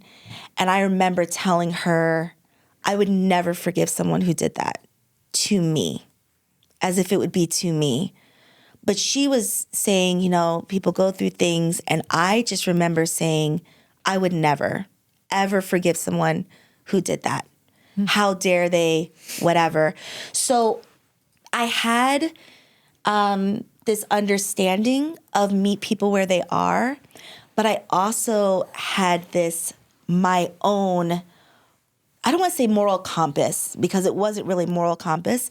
It was more what I thought was right and wrong. And you can do that, but this isn't whatever. And I say that because I came back for Thanksgiving break and I had a strong impression to reach out to Sarah, my best friend for all those years, and invite her over for Christmas break. And the week came and went.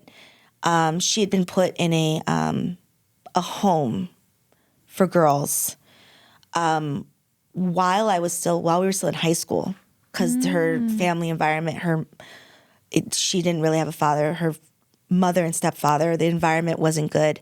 And so she went to a home. And when I last saw her, she was thriving. She's like, I love this place, all of that. So I thought of her and just didn't reach out, went back to BYU. And maybe we should provide a little trigger warning. Yes. Yeah. Go ahead. Yes. I'll just say that. Do you want to take care? No. Just everyone. We're about to talk about suicidality. So for those who need to take care, a little trigger warning. Self-care. Go ahead. Yes. Yeah. I got back to BYU, and a week later got a phone call that she had taken her life.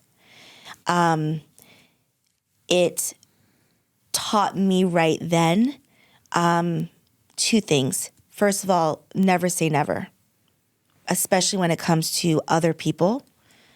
Never say, I would never, or they should never.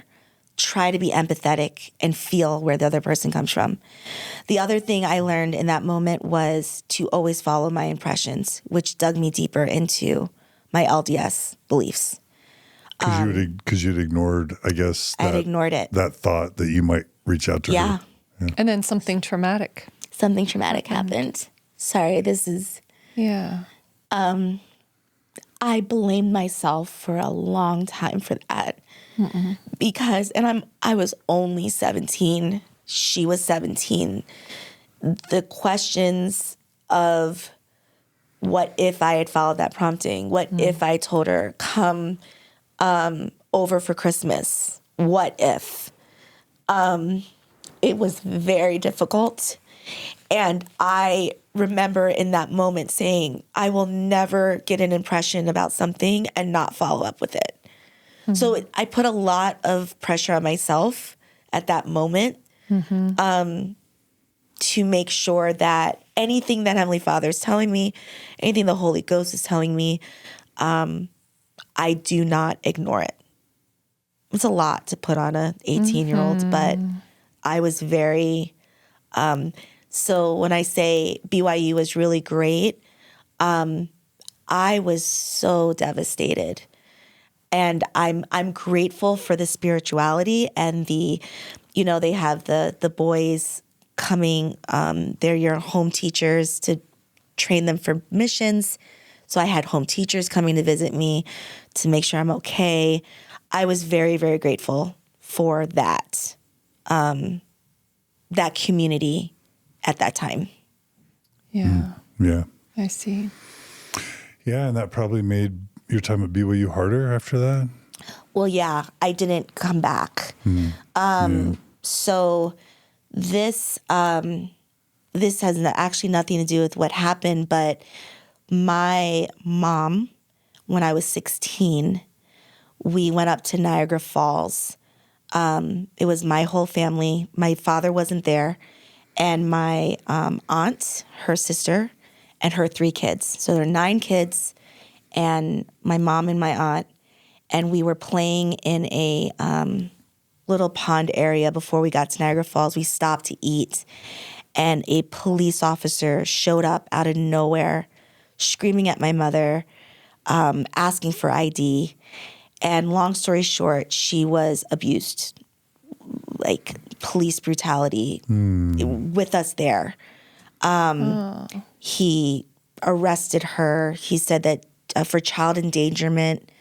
My mom said, what are you talking about? You know, I want to see ID.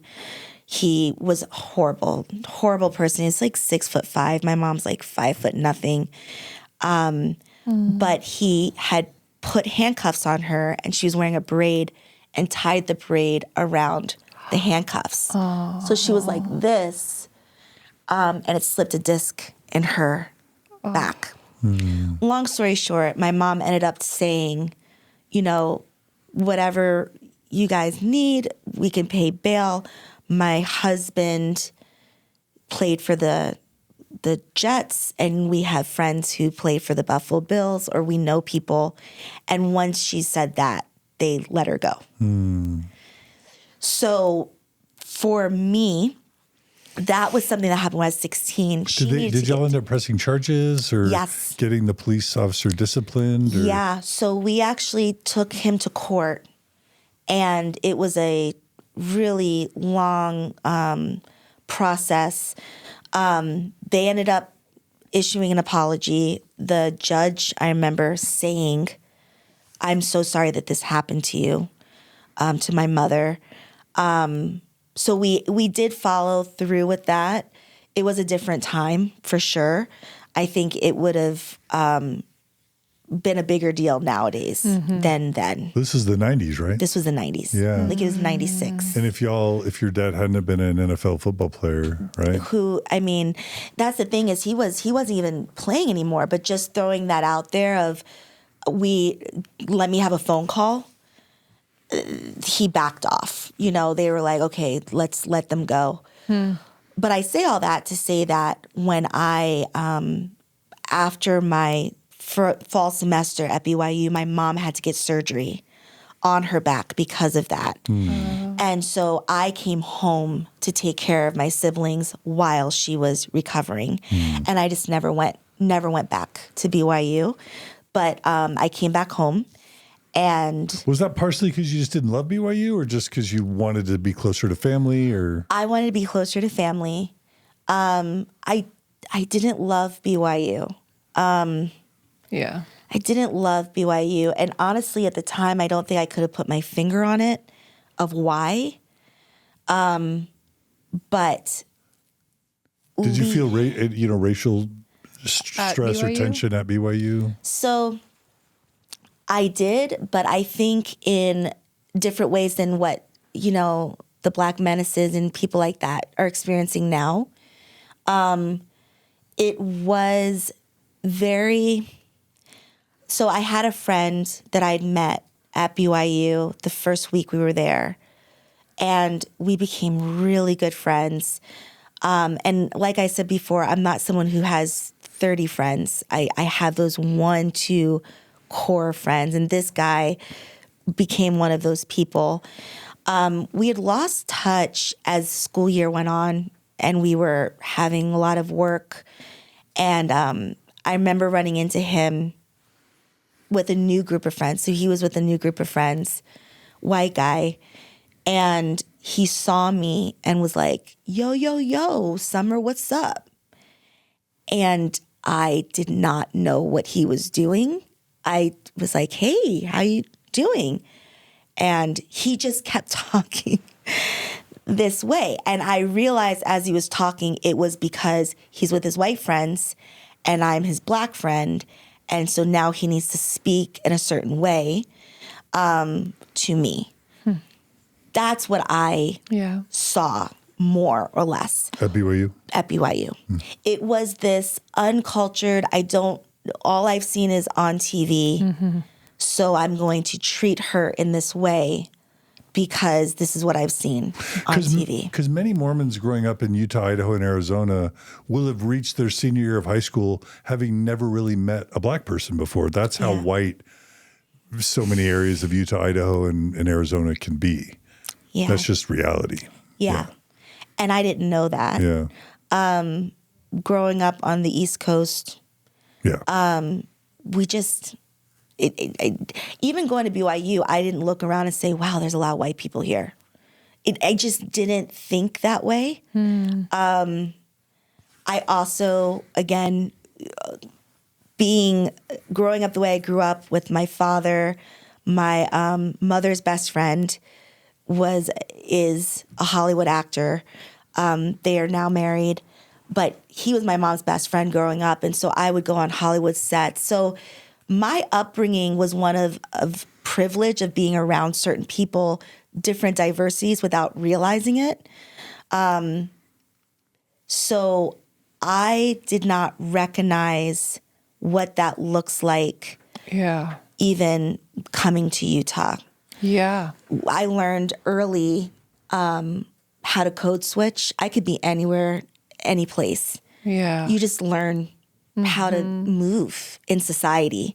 So coming to BYU, I didn't feel like I stood out at all until people talked to me. And then I realized that they saw me as different. Right. And I didn't know how to handle that. Yeah. And so did that make you feel, once you realized that was going on, that there was that undercurrent that made you less interested in staying?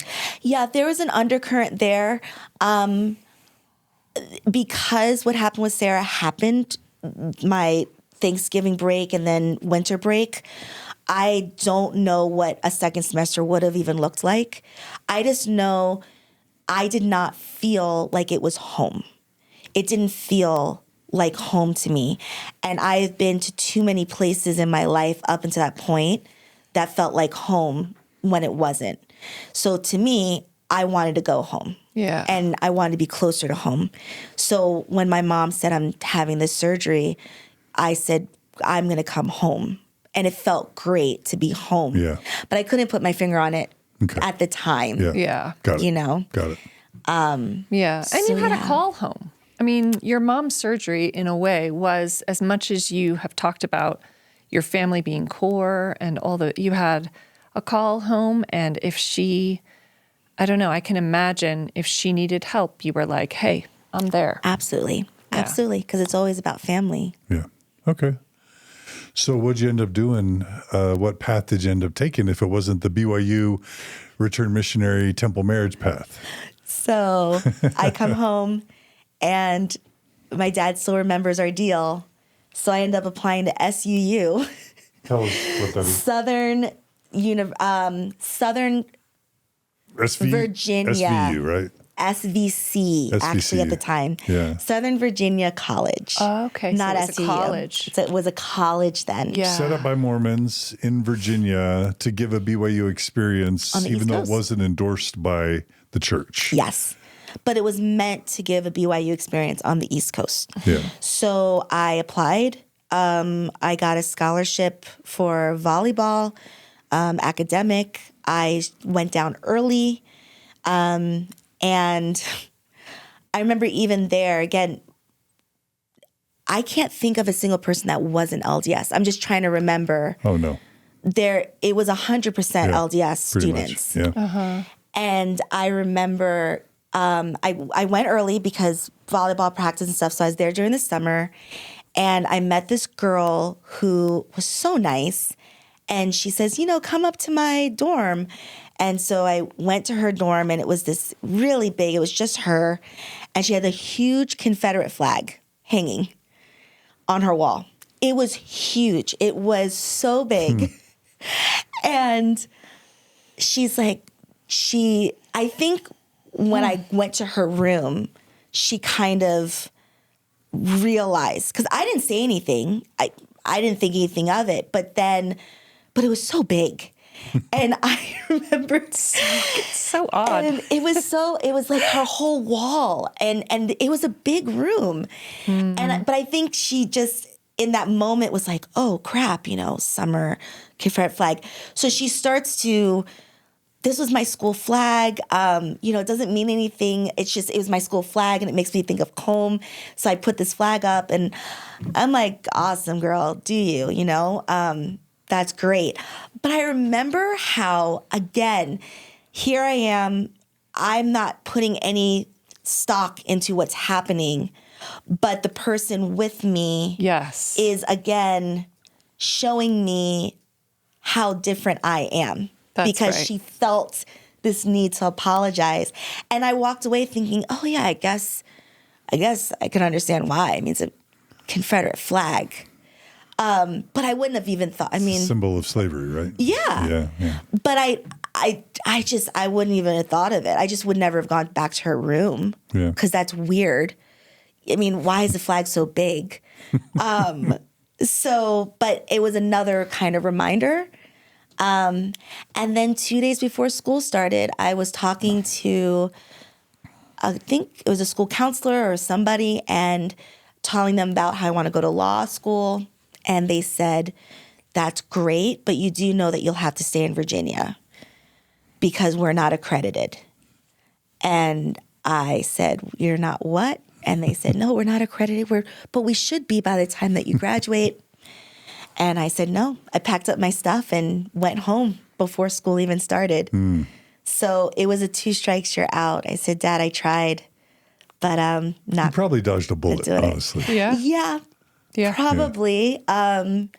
Yeah, it was so small then. It was, there were not a lot of It's students. like a youth conference. Yeah, it really. It was. It's like an EFY. It was so small, and it was an experience. interesting, But I was able to leave because I said, guys, I'm not staying in Virginia for law school, so. That's right. If it's not accredited outside of Virginia, how about we not go here? Yeah. And so my parents were okay with that. Yeah. So that was it. Yeah. So have you had some people on the show from SVC? Probably, yeah. Yeah. Hopefully SVU by then, because it did turn into a university and it is accredited now. But then from there, I applied to Syracuse. I actually changed majors while I was home trying to figure out what school I was going to go to next. And I said, you know what? I want to work in the NFL. And they won't let me be a coach.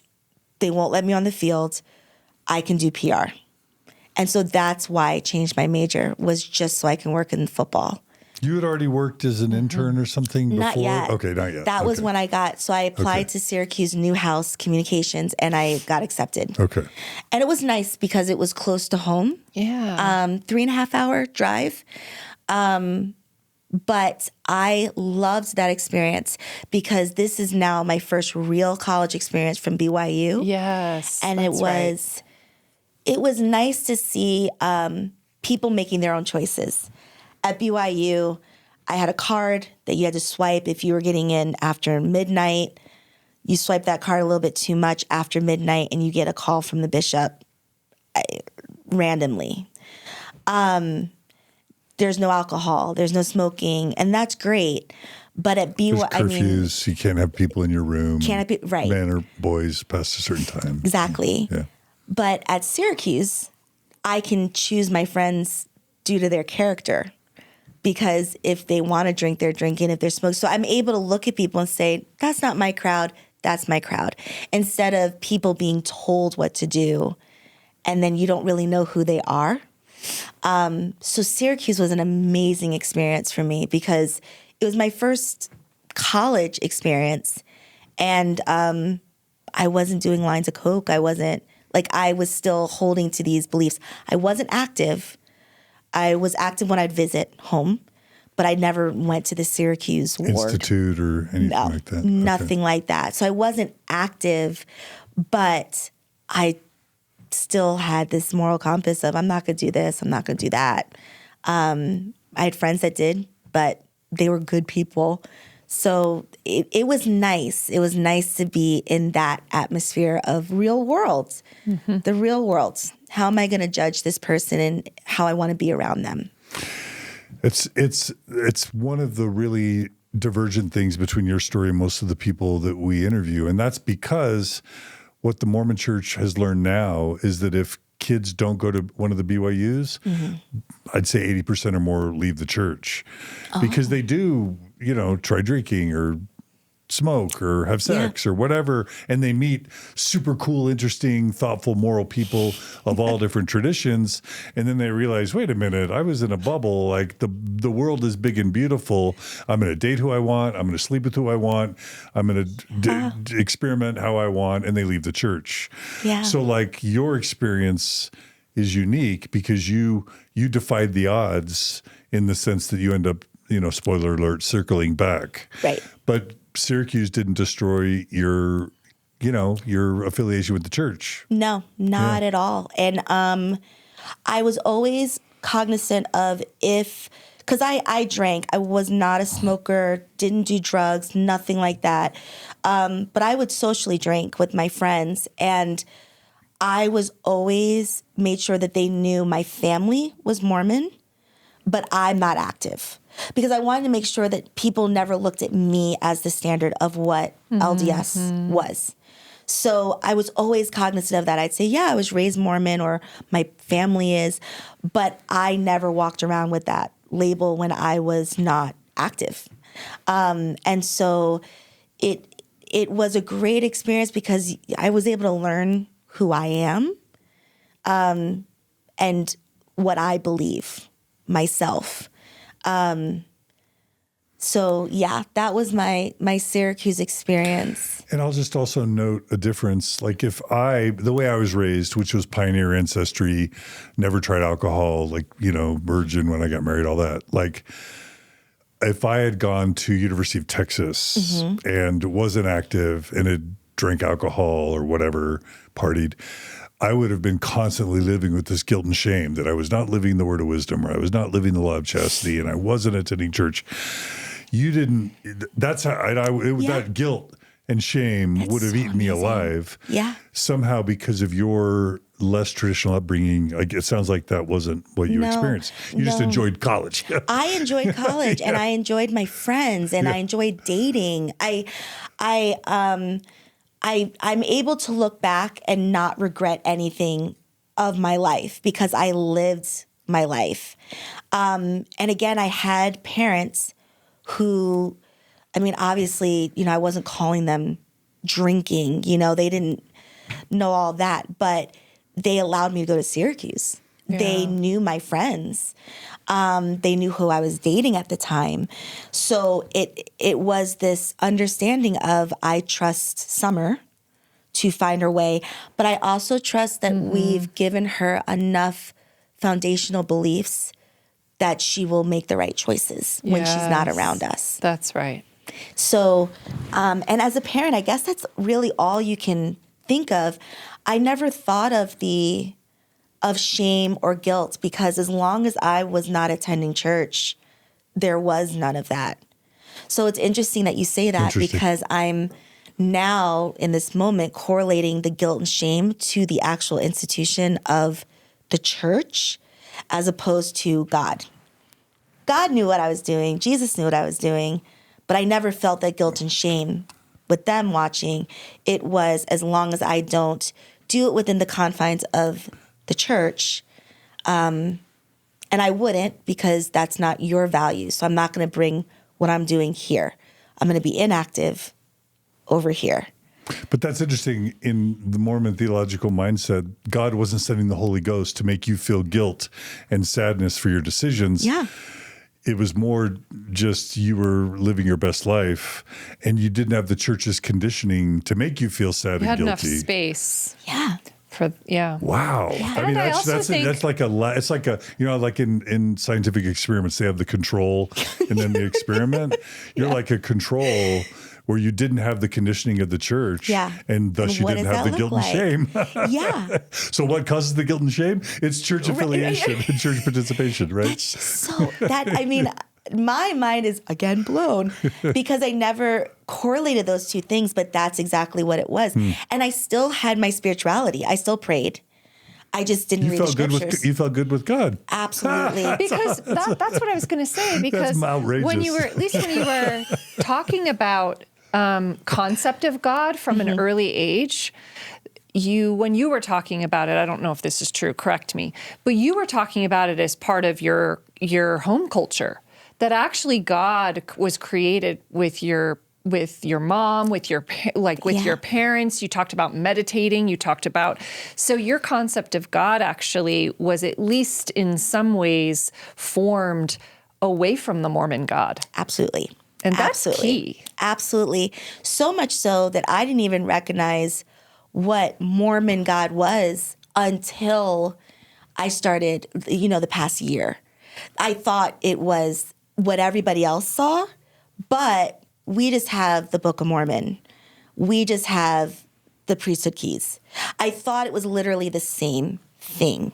So it's just, that's so interesting, John, that you're putting it that way, because my spirituality never shook. Yeah. And I still got impressions.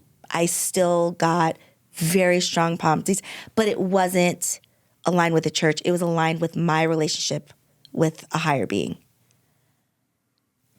Wow. That's powerful. It's really interesting too. Yeah, that's so interesting. And I do want to say too, really quickly, with my mother's side, they are very, regardless if it's Catholic, Hindu, Christian, whatever, they believe very strongly in spiritual gifts. And so that helped me, that molded me outside of the Mormon faith as well, because here I have people who are non-LDS who will say, my mother visited me last night in a dream. Or I saw something. I had an aunt that when she was a child, they said that we use the term veil in Mormonism, but they, in Catholicism, I remember hearing she was born with a veil over her eyes, which allowed her to see spirits, ancestors. So when I hear these things from pioneers or, those kind of stories, it wasn't just Mormons that happens to. It wasn't just LDS people. It was like, no, we all have spiritual gifts and we can all cultivate it and figure out what they are, but it's not just from the church, if that makes sense. Yeah. It's a divine out there and we need to connect with that. So yeah, it's so interesting. Yeah. Okay, so you have that Syracuse experience, and that's when you got your first NFL gig. Is that right? From Syracuse? So Syracuse was different too because for some strange reason they didn't accept my Book of Mormon credits. No. Sarcasm alert. Yeah. Nor your American Heritage credit, by the way. American my Heritage did American not ever Heritage. transfer anywhere. And they make you take a class called African American Studies. Uh-oh. So American Heritage, what John was explaining American Heritage is, AAS, African American Studies, is the complete opposite. Yes. The complete opposite. And I remember after the first day, going up to my teacher and saying, my professor, and saying, I disagree with 98% of the things that you just said. Is that going to be a problem for me in this class? And he said, as long as you can give me reasonings for your beliefs, we won't have a problem. So I was that kid that was always like, listen, what's going on? I am the typical Utah Mormon's nightmare because I am so confrontational, so like I don't do passive aggressive. And so I asked my professor that. He said, no problem. But that class shook a lot of my beliefs and thoughts because I grew up in a conservative household. When you say conservative, you mean politically conservative? Or? Politically Okay. conservative. Politically conservative. And now I watched your episode on Ezra Taft Benson. That was my father's Worldview. world. Yeah, Well, interesting. that was his Political. prophet. Oh, So okay. Oh. a lot of what he was saying, I remember hearing at home. So like the civil rights movement was a communist plot, Well, that we kind didn't of go thing? that far. Okay. Because Because that's what Ezra Benson thought. but we didn't know that, right? Okay, We okay. didn't know that. Okay. What we were taught was though that communism is the biggest threat and it's godless. And a lot of that I never even knew that where the church stood on civil rights movement. Never knew that. I do remember in church when I was in high school, someone telling me that Martin Luther King was a communist. And so, and I remember thinking, I don't care. Why would that matter? But I remember it being said like, so you don't have to follow everything or listen to everything he said because he's a communist Marxist. So anyway, Afro-American Studies, I'm in this class. I'm debating with my teacher. It's fun. It's what I do. I love debates. He was very respectful. I was very respectful. But one day he comes in and he's talking about the Black Panther Party. And I knew nothing about the Black Panther Party other than what my father had told me, which is they were kind of, this radical group. And I was taught they're cop killers. That's what I was taught. Oh, yeah. My dad was a policeman in California during the 60s. Yeah. So for me, So it wasn't that's they were fighting for social justice. It's like, they're cop killers. They're bad. Yeah. Yeah. So that's so interesting because that, depending on where you were coming from, right? I never heard cop killer, but because your father, that was his profession. But my dad had a very bad view of Black Panther Party. And so growing up, we didn't really talk about it, but I do remember asking him growing up why the KKK was allowed to continue. And he said, because everyone has a right to their hate. I'll never forget that. And he said, we might not agree with it, but that is their right under the Constitution to hate. And this is coming from someone who lived with the KKK there. Your dad. My father. Yeah. So I go to Syracuse and he's talking about the Black Panther Party and he says how the FBI infiltrated them and broke them up. And I'm like, no, they didn't. And he's like, yes, they did, Summur. And I said, no, everyone has a right to their hate. The government doesn't get involved. And he's like, I'm going to go through the lesson and you're going to see what happened. And I found this out. And I was devastated. That was devastating to me because there are certain things in your life that you try to know, right? You're like, I know this. And all my life it was, I know that this hate group is allowed to continue because of the Constitution. And the government does not get involved because of the Constitution. So it kind of felt like, what's real? What? Because if they can do it to this group, why aren't they doing it to this group? I called my dad. That was probably the first time I'd ever gotten into a fight, an actual fight with him. I was very upset. I was like, Dad, why didn't you tell me this? And he just wanted to tell me, who the Black Panther Party is, how they did these bombs, and how he had friends and all this stuff that were part of it. I grew up around it some. It was hateful. And it was still pretty negative. It was still negative. His view. It was still negative. And I got upset because he knew how the FBI had infiltrated He knew and that never fact. told me that. Yeah. So I was upset because I felt like I was in the world now with partial information. And again, I'm a questioner. I'm always asking questions. So I was very upset. Long story short, I get off the phone with him and I call my grandfather, his dad. And my grandfather served in the military. He was part of the Deep South. He got land. He fought. He was an educator. But my grandfather had seen some stuff, right? And so I call him and I say, Granddaddy, I need you to tell me about the Black Panther Party.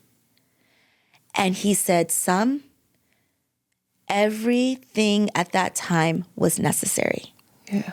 Just like Martin Luther King was necessary, MLK was necessary. Yep. And Malcolm X. And Malcolm X was necessary. And the Black Panthers. Exactly. Yep. Yeah. And so he says, sorry, that's what I meant. Just like Martin Luther King was necessary, Malcolm X was necessary. Yeah. But he says, I'm going to tell you a story. Me and your grandmother, who I never met, she actually passed before my dad even met my mom. So I never met my grandmother. But he says, me and your grandmother were driving the back roads of Alabama, and it was getting dark. And he said, all of a sudden, a car full of the KKK pulled up behind us. And he said, I didn't know what to do. We pulled over. And he said, and right behind them, a car full of Black Panther Party members pulled up behind them.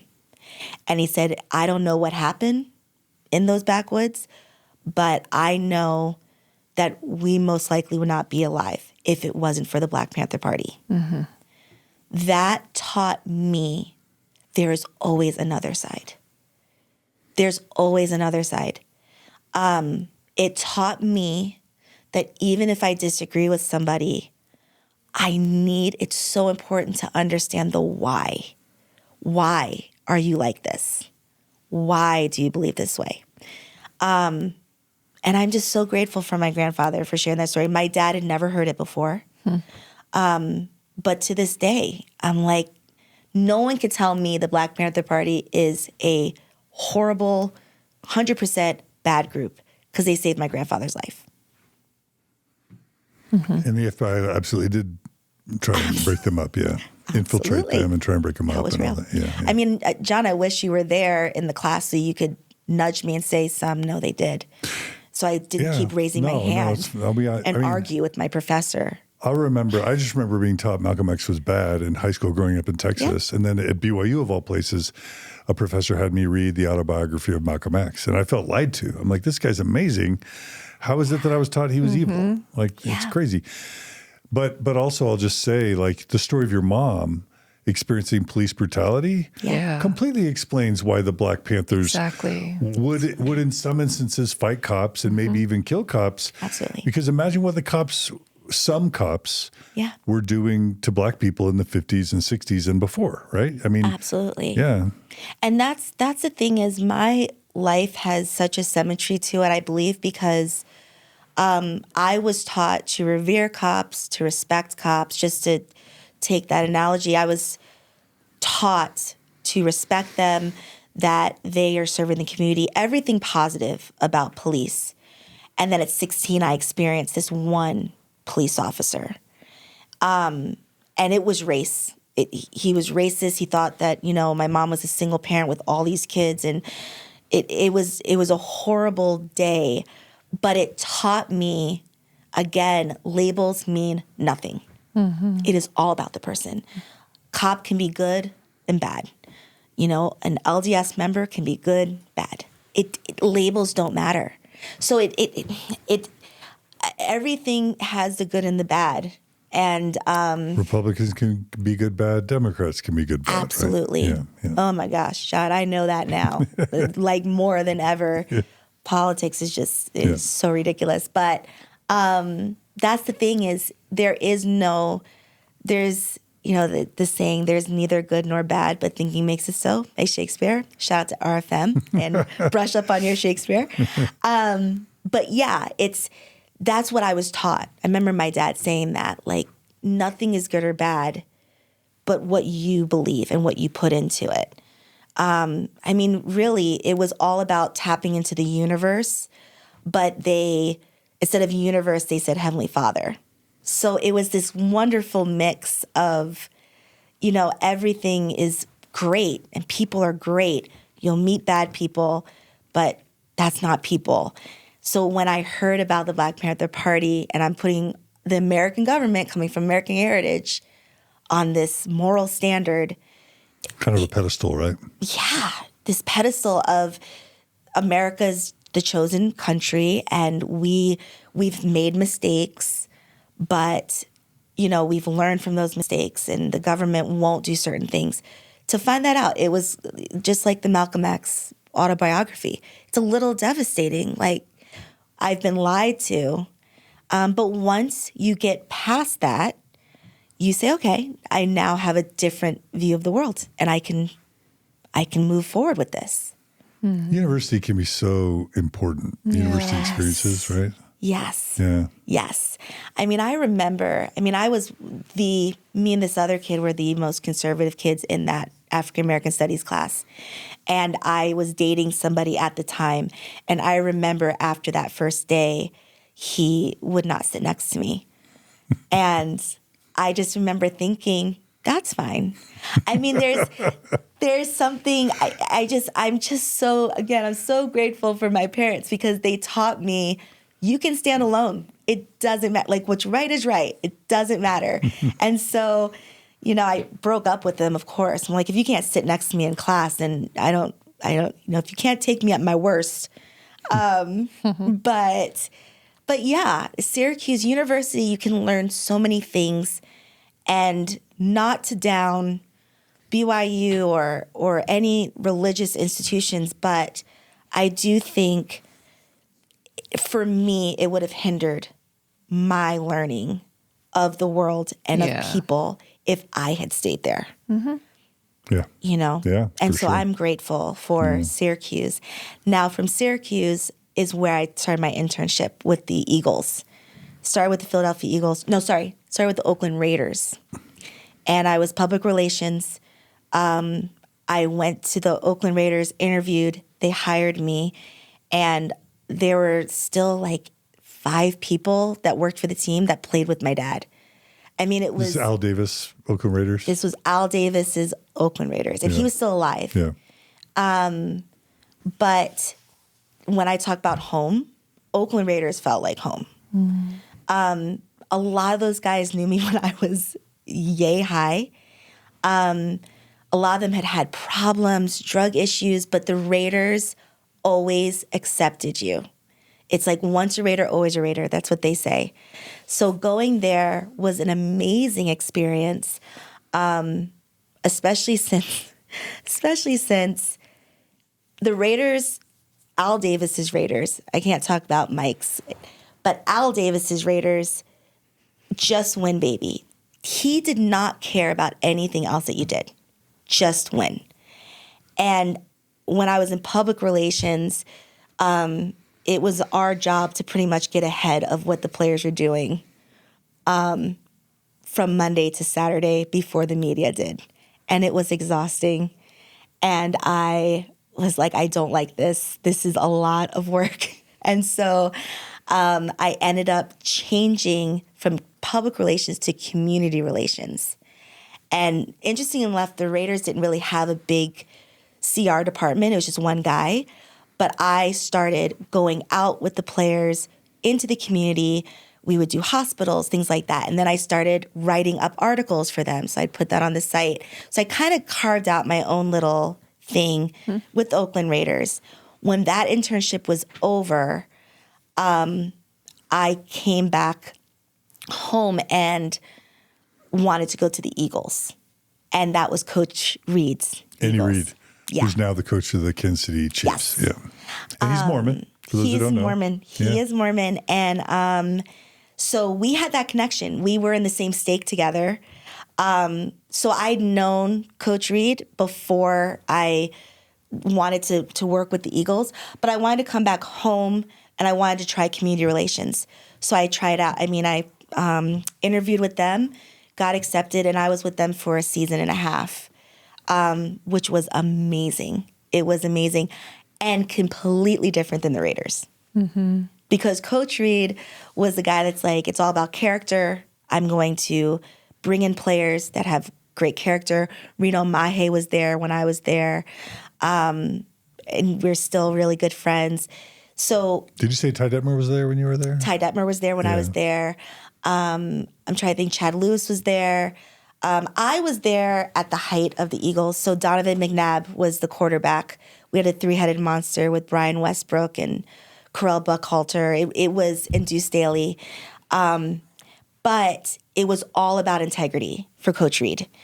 The Raiders were the complete opposite. For Al Davis, it was just as long as you went on Sunday, we're a family. Do whatever you want to do. And so it was a very different setting, but I was very grateful for both. I have only gotten starstruck twice in my life. And one was when I met Al Davis.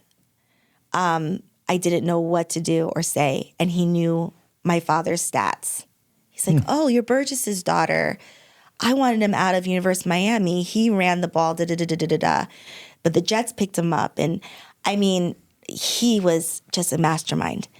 And the other person was when I was with the Eagles, I met John Madden. I saw him on the field, and I went on the field, and I told him who my dad was, and he's like, oh, Burgess, I know Burgess. And I left the stadium and cried because he was so amazing. And then I went back into work. But what people don't know is my father did not teach me football. I learned football through John Madden. My brother and I used to go to the basement and play. The video game? The video game. That's how I learned about flea flickers and all of that. My dad would not talk to me about football. And so it's just really interesting that I was the one that went the football path. And so anyway, yeah, I was with the Eagles and was pretty active because I was home.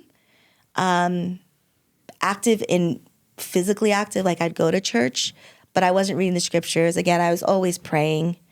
And then when my job was finishing up with the Eagles, I wanted to stay, but it was an internship position. And so I tried to create a position.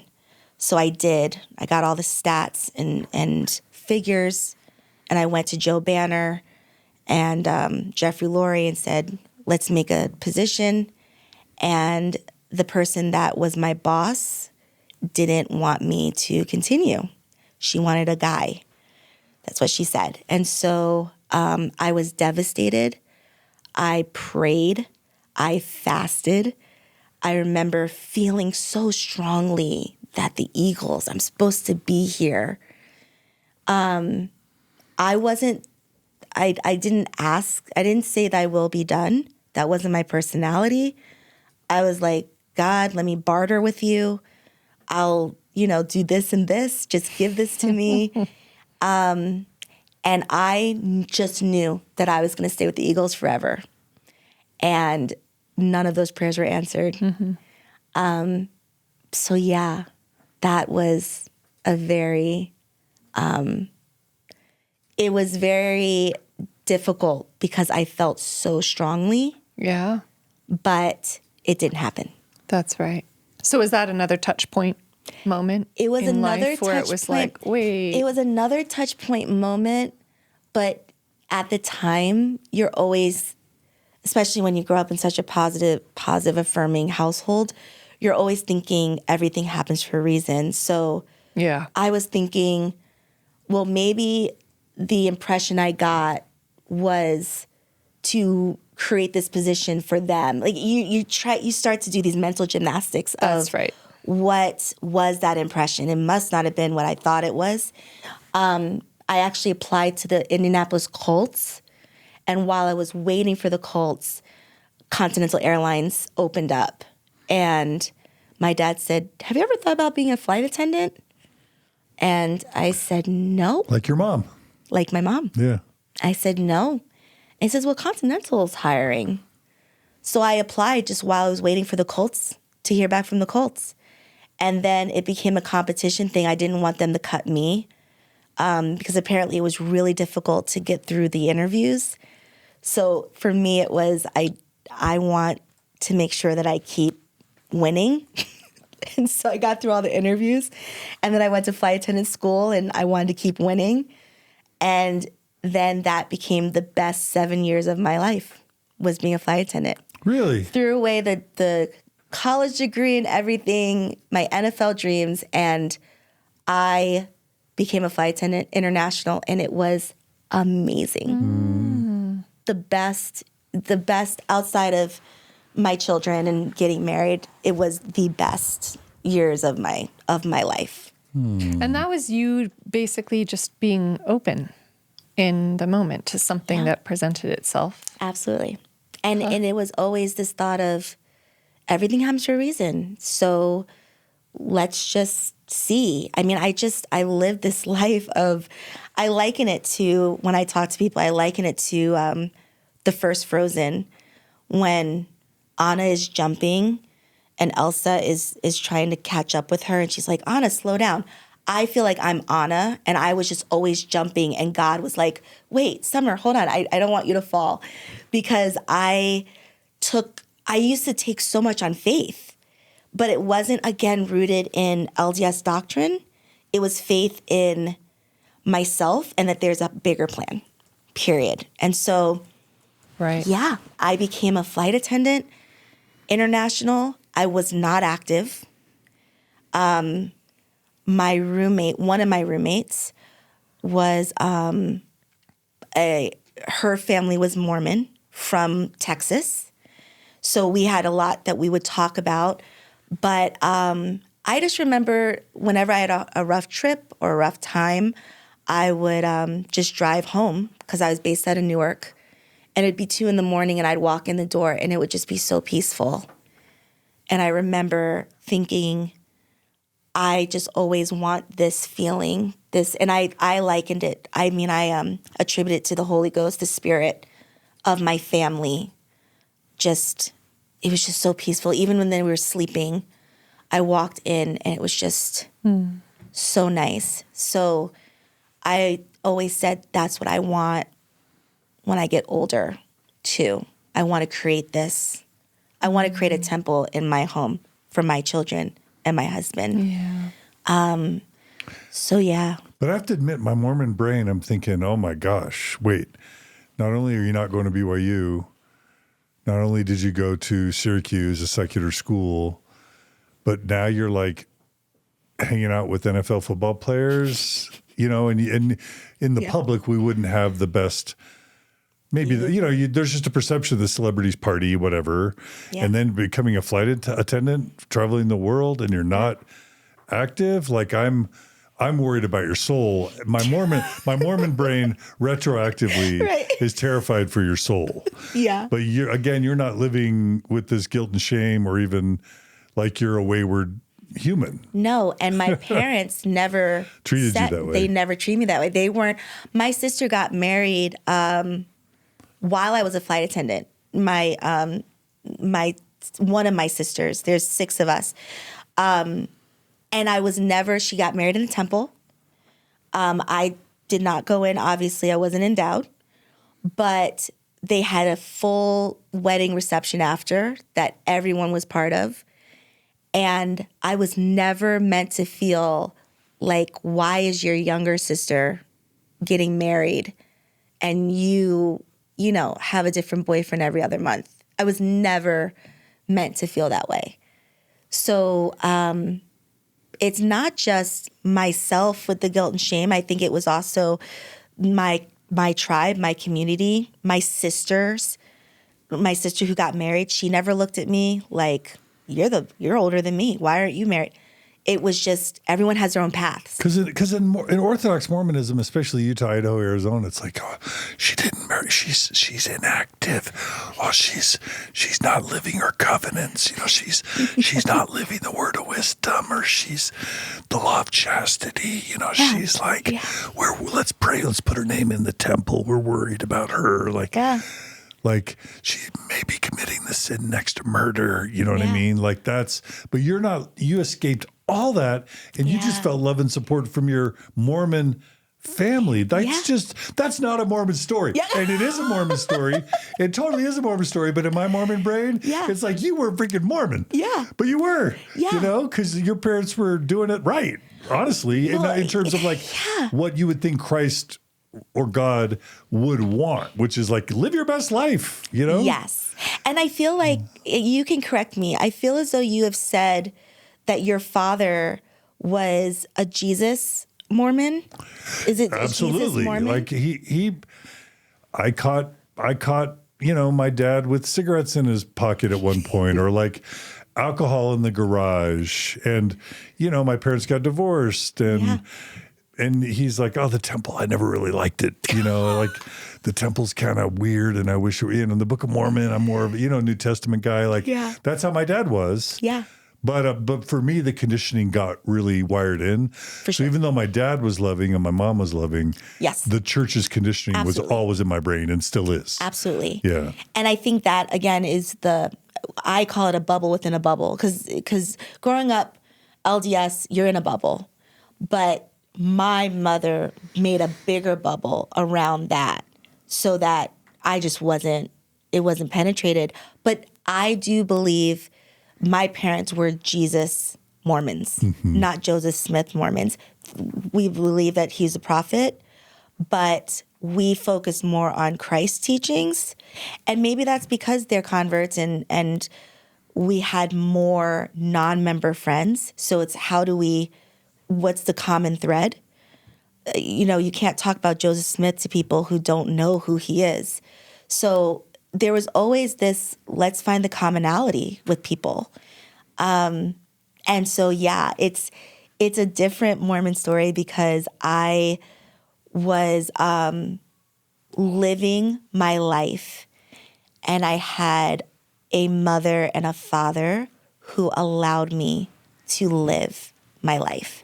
Kind of shame-free and guilt-free in your 20s. Absolutely. What the? Yeah, I'm telling you. I mean, I didn't realize what shame and guilt was in that context because it just didn't make sense to me. Again, it's all about, I said my sister got married in the temple and I was still dating. It was all about everyone has their own path. And within religion, it was the same. Everyone has their own path. But as long as you're connecting, with a higher power, we are happy for you because you're a better person. So my dad, when he became LDS, he didn't look back. He was full throttle. He never drank again. He was, you would think he grew up LDS given what he did, but we also knew we need to do family home evening. My dad can't do it on Mondays. We do it Sunday nights. There was always this, what is the spirit of the law? Not the letter. What is the spirit? Yeah, that's beautiful. Okay, what is family home evening supposed to really be about? It's not about Monday.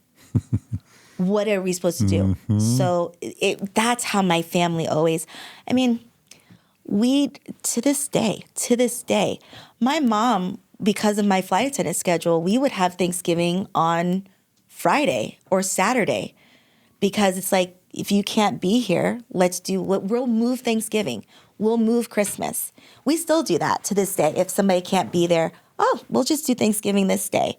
So it's not the letter, it's the spirit. What is Thanksgiving? What is Christmas? It's about family, it's about getting together.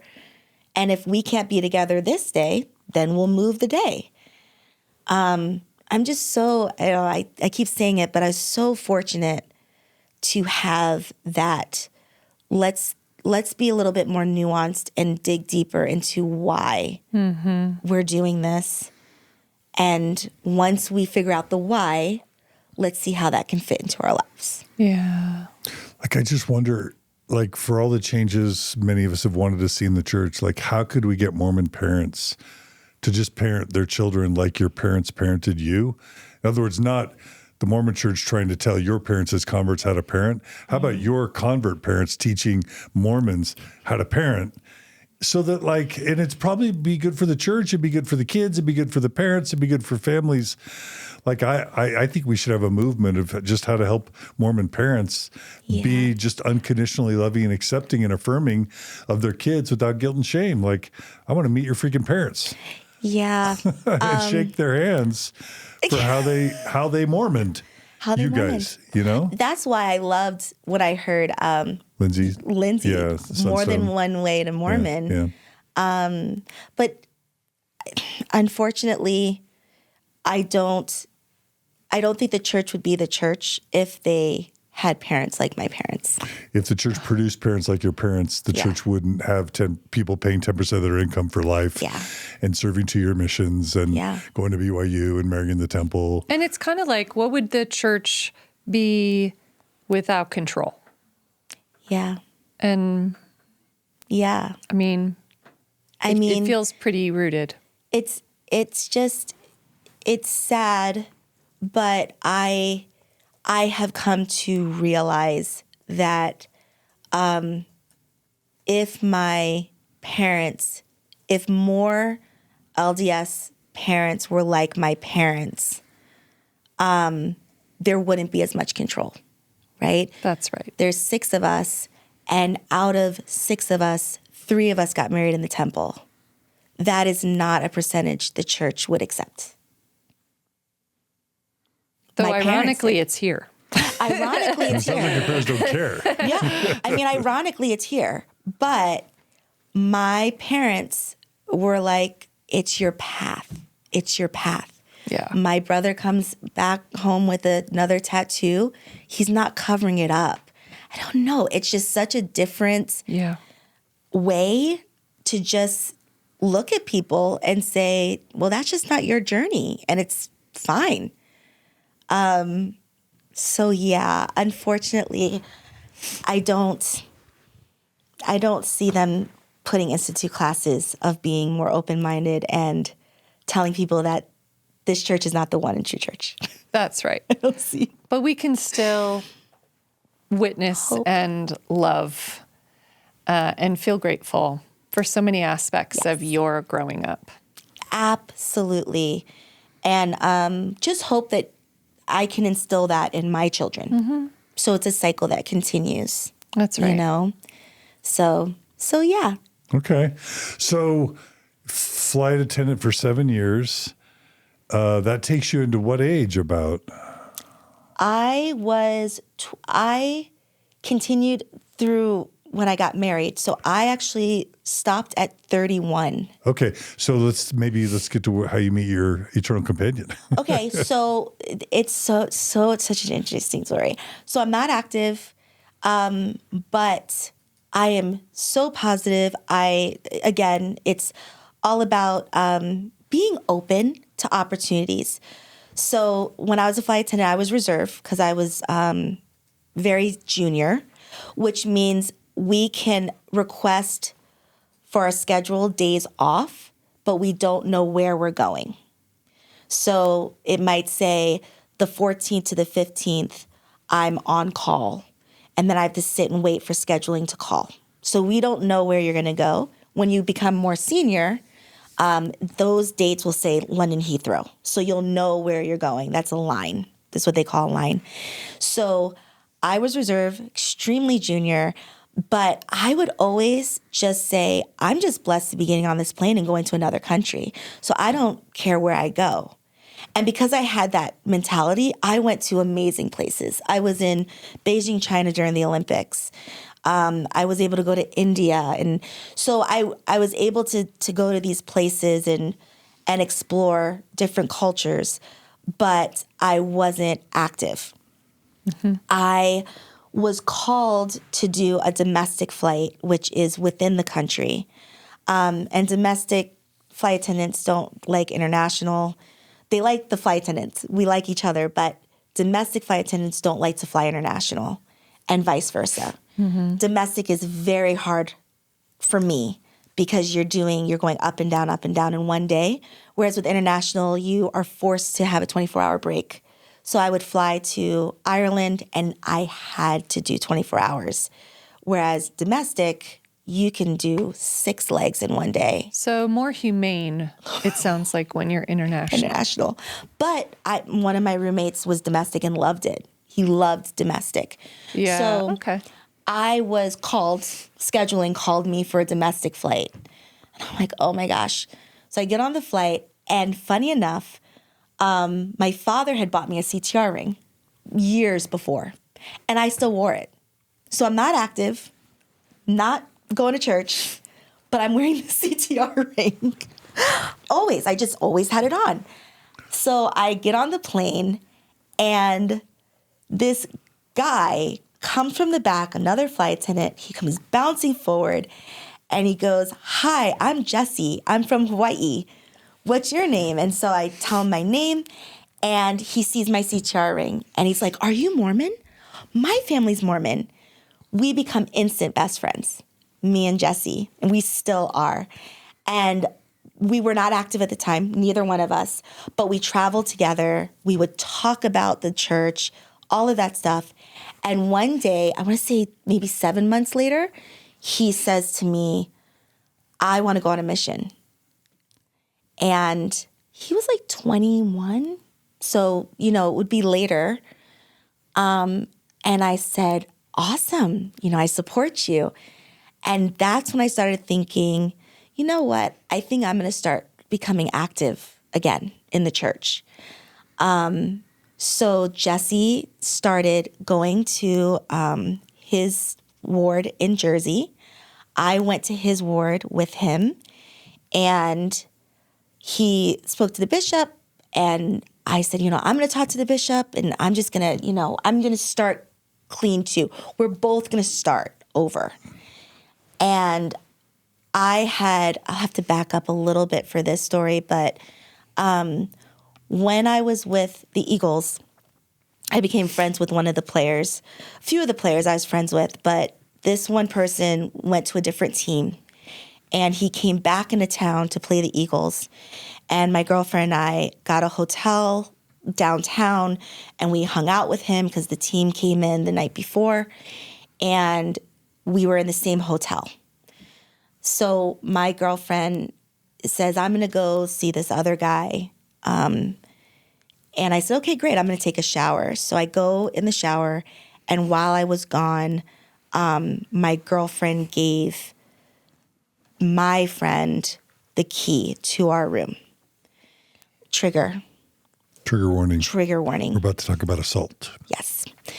So I was in the shower. I came out, and he's in the bedroom. He's in the room. And thankfully, I'd had my clothes in there. So I changed. I had clothes on.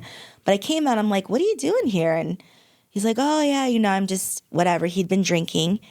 And he tried to assault me. Thankfully, I go into fight or flight mode. I tend to fight. So I need him very hard, and he got off. But that experience, he got off, he left. It was very traumatizing. Mm-hmm. But I had kind of kept it in. I had a boyfriend at the time. I told him. I remember going home the next day, my mom asking me if I was okay. She could tell something was wrong. I told my mother shortly after, but I waited a while because I didn't want her to find him, to go look for him. So I remember waiting to tell my mom. But anyway, I didn't really talk much about it. But when I went to meet this bishop, I was listing everything I'd done. And I told him, this happened. Thankfully, I fought the guy off. So nothing happened, but he did try. And the bishop said that I would have to go through disciplinary counsel. For an assault. Really? On me. For being a victim of an assault. Now, I don't know if the word is naive, but I'm very naive to church doctrine. You have to remember, like, we're very nuanced. And so I didn't even know what disciplinary counsel was when he said it. I thought it was just, okay, I'll talk to the stake president. I mean, I just didn't know what he was saying, but I'm like, okay, whatever I need to do. And he goes, yeah, because, there's the fact that, you were in that situation. We need to just make sure. So I ended up saying, okay, we can do that. I got very busy with flying, so I never went back. Another friend of mine who was inactive that I flew with, he said, you've got to try out this ward that's close to us. So I went to another Jersey ward, and they were so diverse. I mean, this was like the heart of Newark. And so it was a completely different feel. They were a branch because they didn't have that many. And so I talked to that bishop. And I said, I'm trying to just start over. And I said, I talked to this bishop. I want to let you know. And he said, I have to do disciplinary counsel. And he looked at me and said, I don't know why he would tell you that.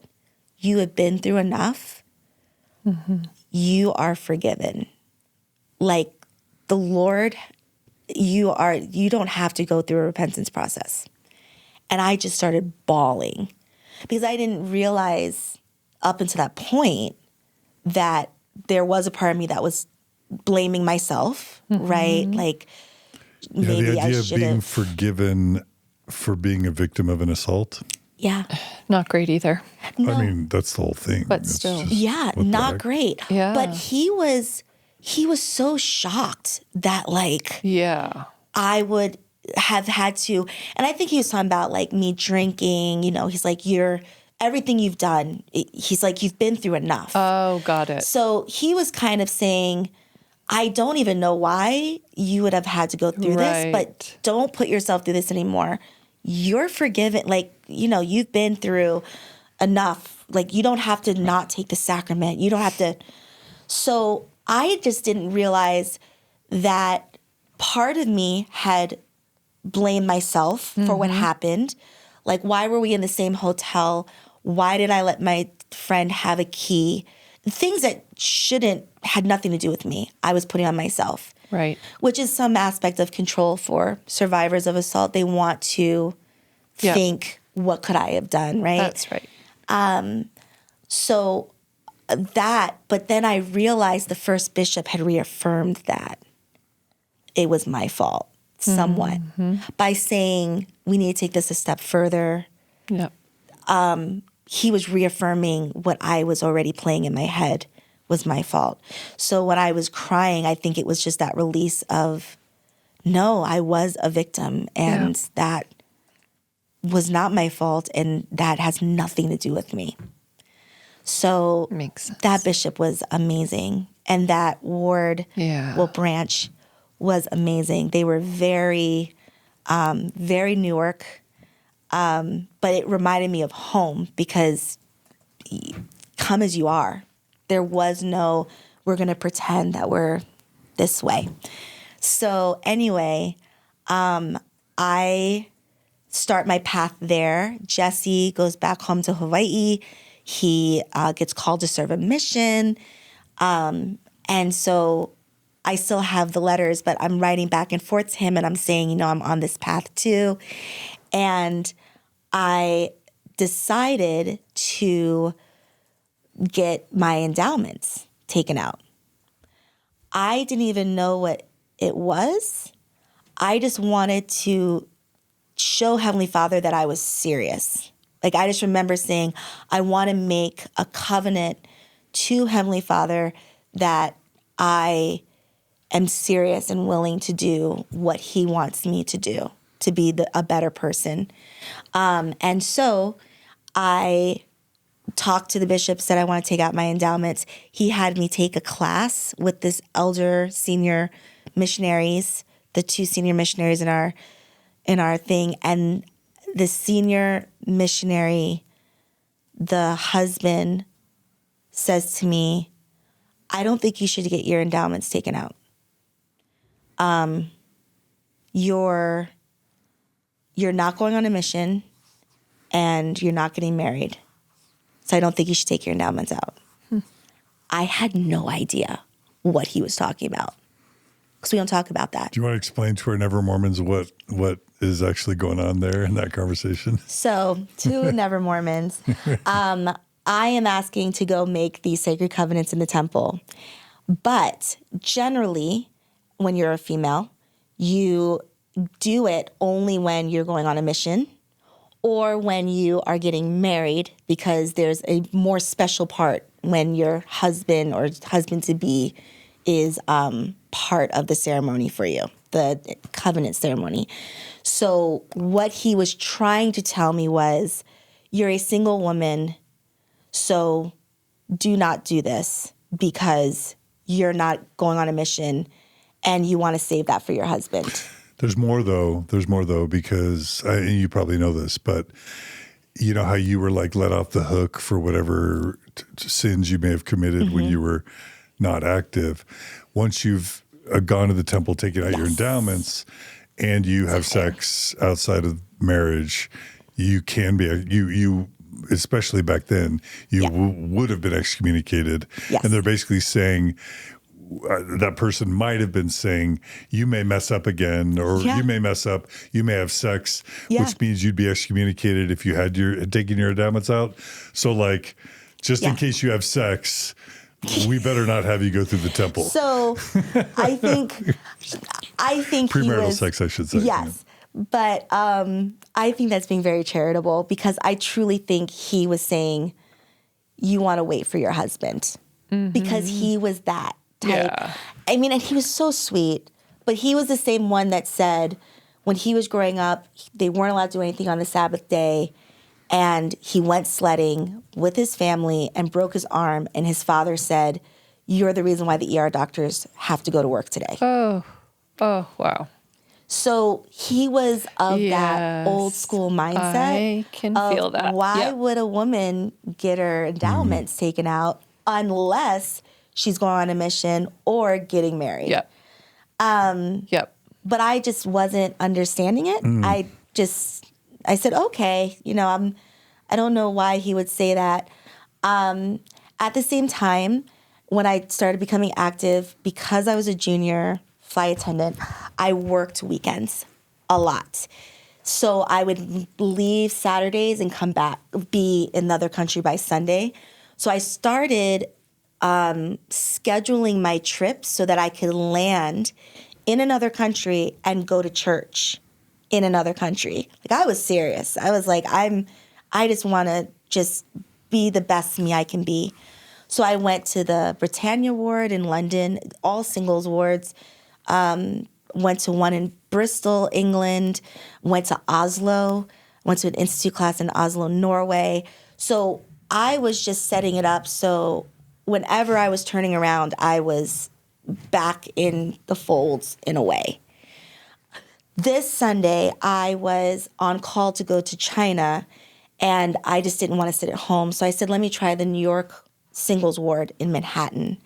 And my husband had just moved into that ward. He was a resident, ER resident, and he had been to a different ward, and he just moved to that ward, and he was off that Sunday. So he met me in gospel. Wow. I don't know what it is.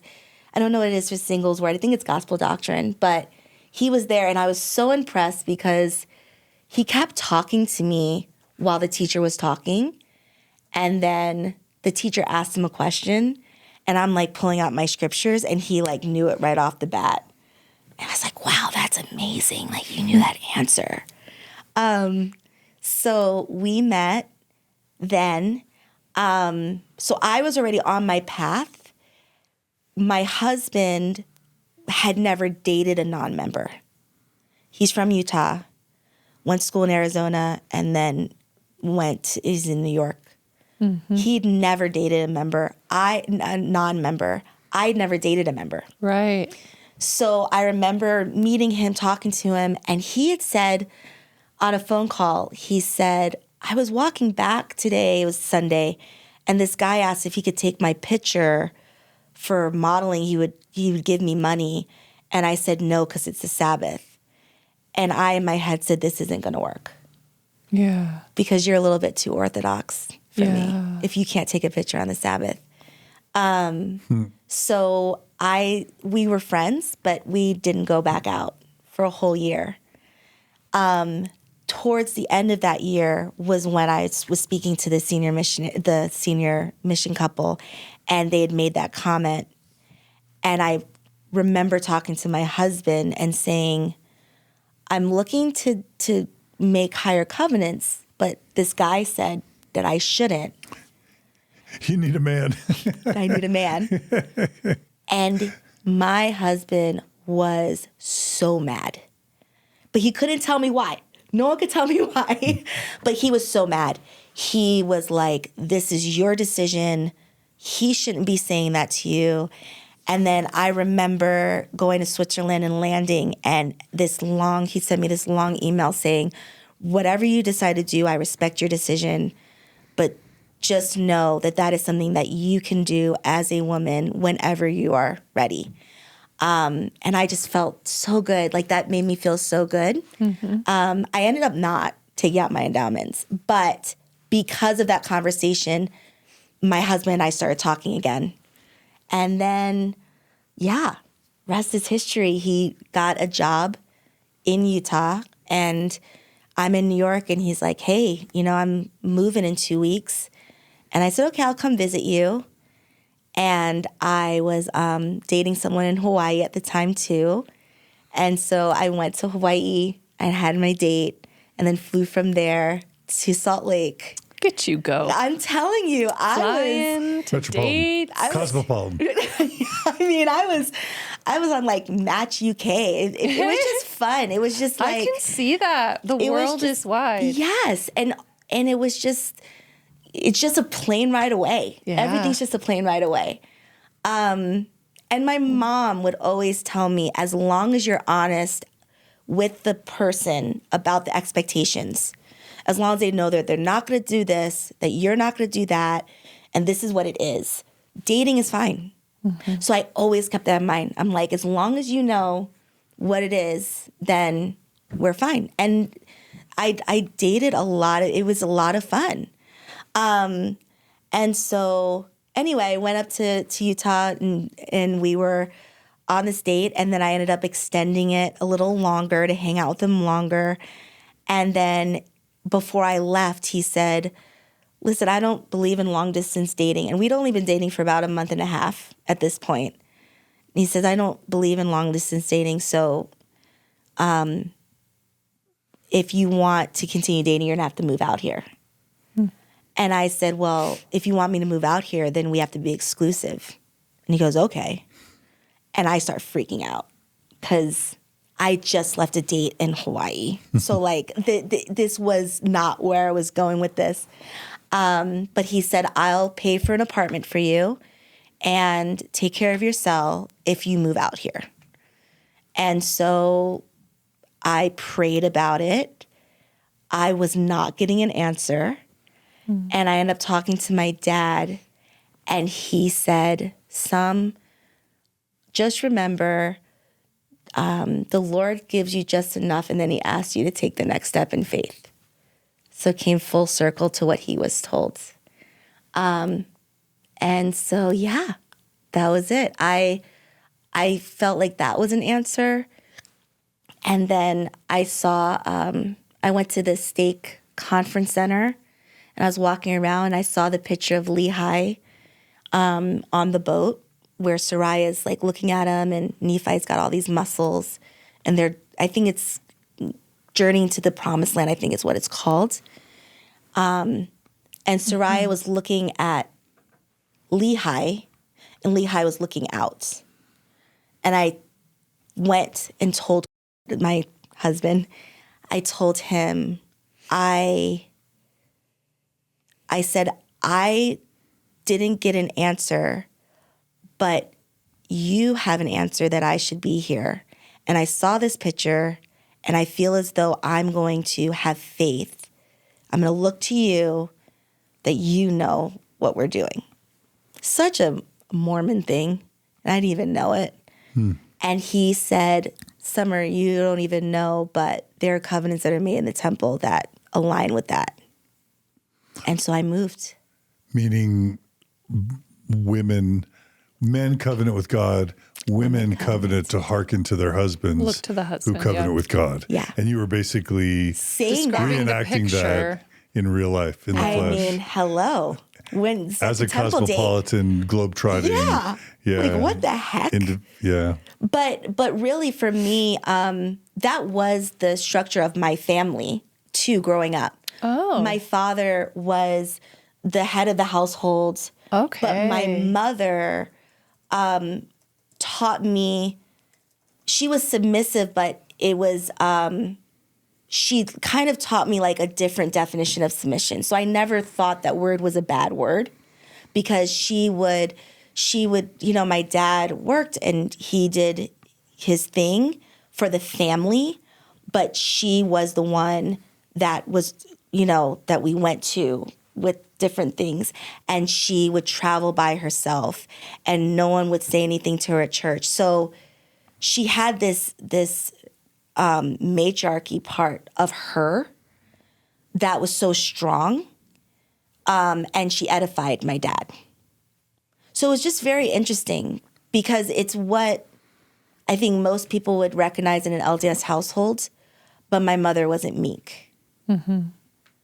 So it was this, my dad respected her strength, and my mom edified my father in his strength. So if my mom said, I have a really bad feeling about this, my dad would respect that. It wasn't, I've got the priesthood and you don't. Yeah. So we were just kind of taught, it was just different. So when I'm saying that to my husband, I'm going to look to you. I wasn't thinking the way the temple says it. I was just, thinking, you got the answer this time. Maybe I'll get it next time. I don't know. Yeah. Neat. So that was it. So what year was this that you moved to Utah? This was 2010. Oh, okay. So 14 years ago. 2010. Okay. So we started dating again in June of 2010. I moved to Utah August of 2010. He flew back to Jersey and we drove back out, and we were married by December. Okay, now that's a Mormon story. Very, very. All of a sudden you got on the Mormon train. I was going to say that's very recognizable all of I'm a sudden. telling it was Took you 10 extra years and you got on the Mormon I'm train. telling you, it was so crazy because even the guy I dated before my husband, he was not a member. He was Catholic. We dated for 2.5 years, and never did I think, okay, where's my ring and why are we not? Yeah. It was just we're dating. I don't know. It was so crazy. I had my roommates. He lived at his house, and So when I met my husband, he proposed. I moved in August. He proposed in October, and then we were looking to get married the following spring. And he said, I want to start the new year off as husband and wife. So we got married in December. And I had a lot of my flight attendant friends came out. My Uncle Blair was there. I had a lot of people from my side come out for it. Because they are not members, we had a full-on ring ceremony. So the bishop of our singles ward did... it was family ward, because we started going to family ward together. But he did our ring ceremony. And it was a full-on, we had dinner, I walked down the aisle, it was a full-on like ceremony. Yeah. So my friends and family that were non-members didn't feel any different. And like I said about Thanksgiving, and my mom would move Thanksgiving, that's kind of how we looked at weddings, was we'll create our own so that people feel included. So we never felt like it was an exclusion. And that's something that in the Mormon corridor is discouraged. Yes. A ring ceremony, we were all taught, it denigrates the prime temple covenant. So ring ceremonies were discouraged, but it sounds like they made an exception for you. Well, I don't know. I don't think, number one, I know my husband didn't know that. I never even knew that until later, after getting married, was that it was discouraged because I came from the East Coast. Yeah. And on the East Coast, there's so many non-members that they may not have a ring ceremony, but they'll have a bigger Some reception than just, we got married and stand up and we're going to shake hands. There was always something more. And so I was very astonished to hear that. But there's a lot of things in Utah that are Orthodox that I never knew. It's true. I never knew. And I, coming from back east as well and having family from back east, we had a ring ceremony as well. Yeah. Yeah. Yeah. And John, did you know that it was looked down upon before? Yeah, but I was Margie's mom planned the wedding, so I just did whatever. You know what I mean? Yeah. I was fine with it. I was embarrassed that, for those who've never been Mormon, like a Mormon temple wedding, only active faithful Mormons that are paying 10% of their income to the church and obeying the church's rules get to attend the wedding. So if you're a parent or a grandparent or a sibling or an aunt or uncle, and you're not an active tithe-paying faithful Mormon, endowed, you're excluded. Yeah. Like I didn't get to go to my own siblings' weddings because I was too young. So many people get excluded from a traditional Mormon temple wedding. It's so true. And in our case, none of my siblings would have been able to go. None of my parents' siblings would have been able to go. Yeah. And so that's kind of the way it is under the covenant, especially living, around these parts. Yeah. And that's the thing is I would not have gotten married without a ring ceremony. So I'm really grateful that my husband wasn't so Orthodox. He already took away my temple. I told him I want to get married in Lahaina at the Laie temple. And he agreed to that when we got engaged. And we ended up at Bountiful. No. So that's not quite Hawaii. Not quite the same. Beautiful temple though. But so I think, the ring ceremony would have been a trade-off too. Yes, that's right. Laie is a little different than Bountiful in the winter. Yeah. So. Okay, I have a question that's a little delicate. I'm thinking about Natasha Helfer. Her, she told her Mormon story was really powerful.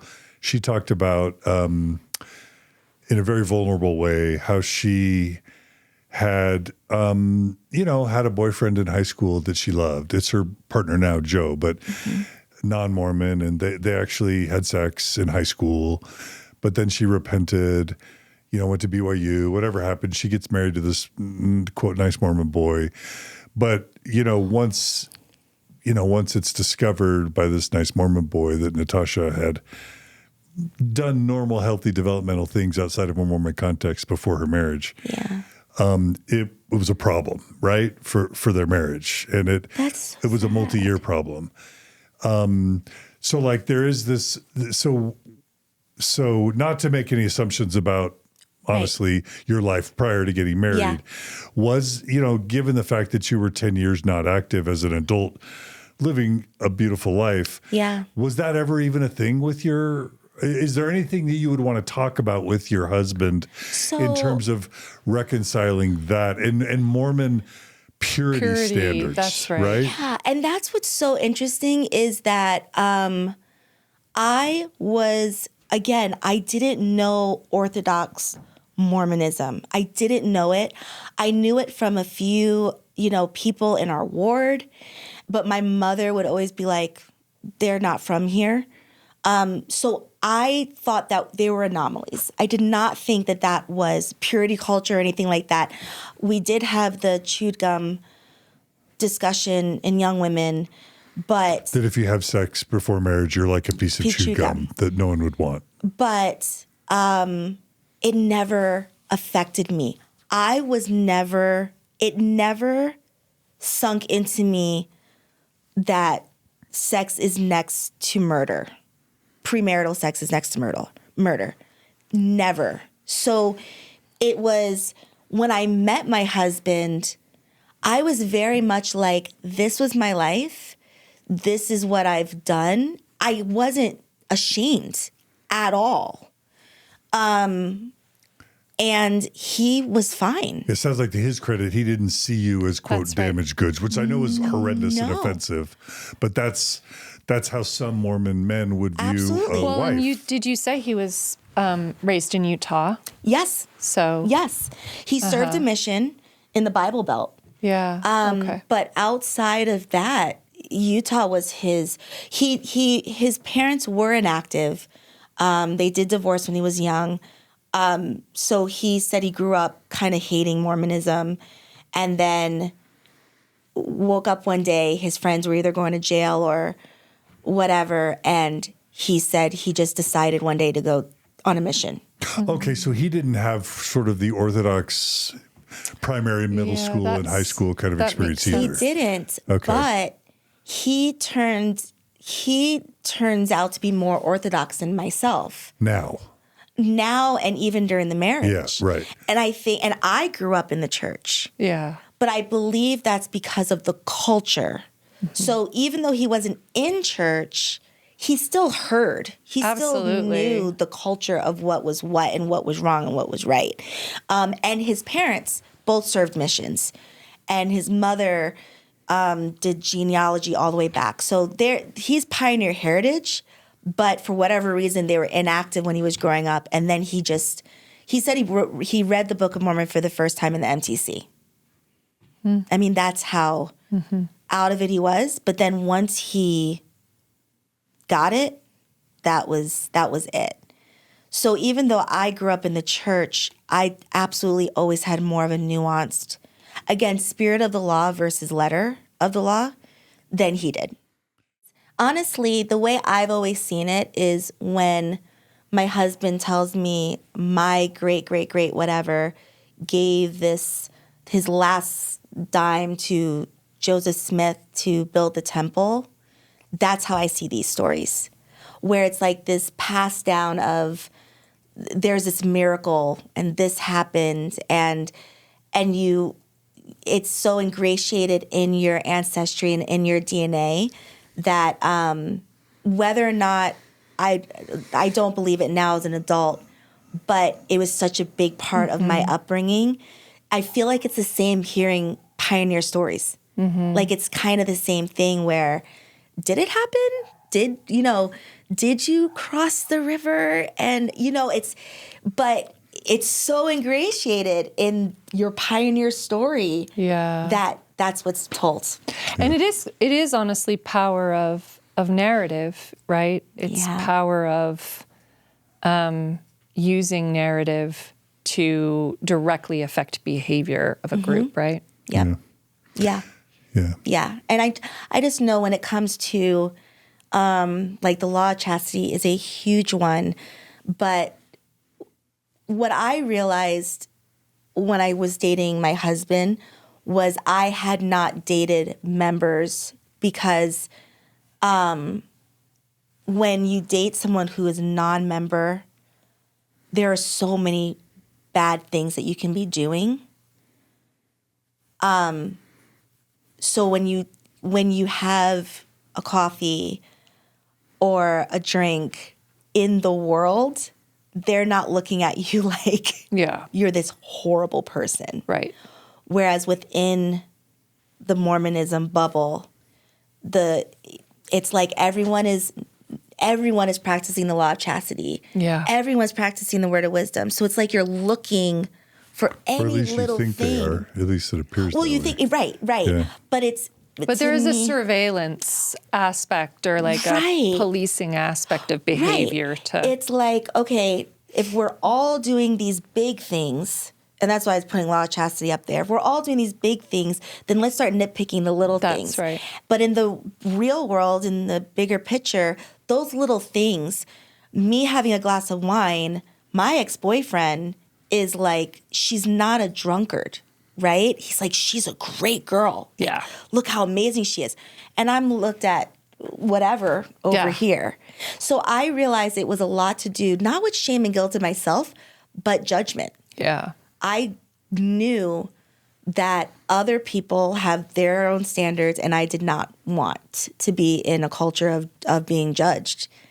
And so, yeah, that was something I realized after dating my husband. He was very open-minded, but moving to Utah, I was like, wait a minute. This is a different place than New York. What? Right.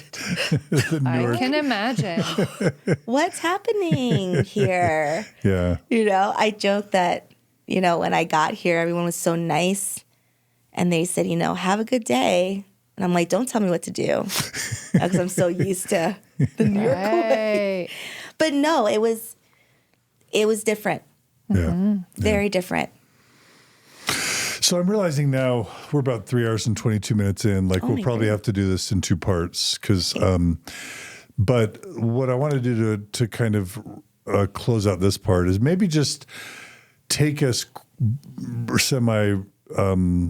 briefly just up to the point where you started having questions or doubts. Okay. So how many years were you married, temple married in the church before you started having like doubts that were like starting to bother you? How many years was that? I could tell you exactly. So we got married in 2010, 2018. Okay. 2018. So you did 8 years. 8 years. So you went from this cosmopolitan, inactive woman, we'll say Jack Mormon woman, to like temple married, and you had 4 kids in what? How many years? 3 kids. 3 kids in how many years? In 4 years, 5 years. 2012 was my first, then 2015, and then 2016. So 4 years. You 4 or 5 moved years. to Utah, marry in the temple, have 3 kids within 5 or 6 years, living in Utah. Yeah. Like, was that a major culture shock? Was it fun? Was it interesting? Take us up through what all that was like for you, just jumping on the Mormon train and going hard, and up to the point, like right before you start doubting and questioning. So it was very difficult, but because I was still a flight attendant and I was still based out of the New York area, I still had that connection. So I realized, I want to say a year and a half in our marriage, that if I was going to be fully committed to Utah, I could not have this life raft of a job. Because I literally just was here, but I'm like, I'm going to go to New York and fly out to Rome, you know? So I let that go. And that's when I became more ingratiated in Utah culture. My family, all of my siblings and my parents would come to visit often, and then they stayed. So I want to say that if they had not stayed, it would have been a completely different story for me. Family is just so important, and if it wasn't for my own tribe, it would have been hard. I do remember after having my daughter in 2012, we went to New York City in 2013. And I remember walking down the street with Chris, my husband, and feeling so just no one was looking at us. I don't even know how to put that feeling. No one was looking at us. People were minding their business. They were walking New York City, and I was not being looked at.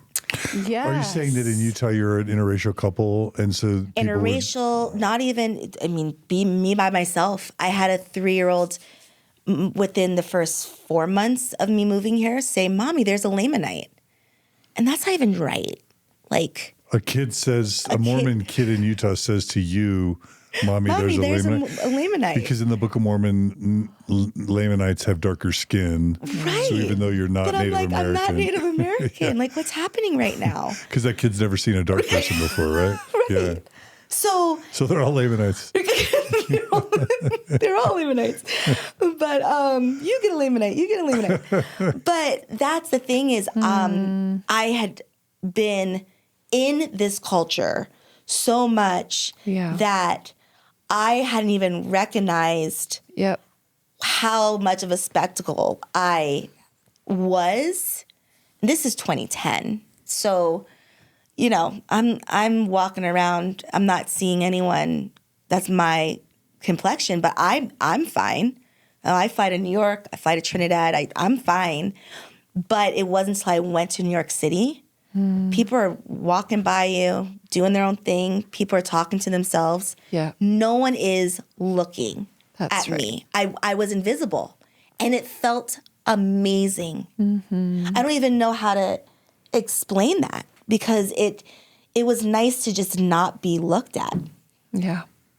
So that's when I realized that the culture was so embedded that I didn't even realize it until I was out of it for a second. But in 2018, we were in Harriman. So there was little things here and there that was said. Was it hard to be a stay-at-home mom after you'd had a 10-year career or 10-plus-year career? Was it hard to be a stay-at-home mom with littles and to be that Mormon housewife? Kind of. I know you worked some, so Yeah, that's a great question. I never was a hashtag trad wife, I think. Hashtag what? Trad wife. That's like the new Traditional wife. Traditional wife. Okay. Yeah. You guys haven't seen that? No, it's like a new I'm out of it. hashtag trad wife. Okay, got it. And they like wear full makeup, full clothes, and they're cooking things from scratch. And so I never was that wife. I continued to travel. I remember in 2014, no, it's 2015 because I already had my son. My best friend, Joey, back in Pennsylvania, was getting married to his partner. And I remember talking to my husband about it and saying, I'm going. But figuring out, like, do we all go? Do you stay with the kids and I go? And I went by myself. But that was my mom, too. She would go to Trinidad and play carnival. And so it wasn't odd for me. I was a mom. I love being a mom because I'm also the eldest of 6. So it's kind of like in my makeup to be that, right? Caretake. But I still had an identity. Yes. And when I started losing that identity a bit was when I was like, I need to start getting back into things because my mother was able to keep an identity but be an amazing mom, stay-at-home mom. So it wasn't very difficult because, again, I'm an extrovert, introvert, so I like being home. I'm a homebody. So not flying all over the world was like, that's a great chapter. But I was ready to be home. But I, again, remember having that conversation with my husband about going to this wedding. And there was no doubt in my mind, I don't care if it's a gay wedding. I'm going. It's my best friend. And my husband being very supportive of that, but us having a conversation about where does the church stand. He was asking me, should I ask the bishop? Should I talk to the bishop about it? And I said, I don't see why I would. Why would I talk to the bishop about my friend Joey? He doesn't know him. I was really confused. I understood, but I also was confused because I was like, I love him, my best friend. So why does it matter? Right. So anyway, I went.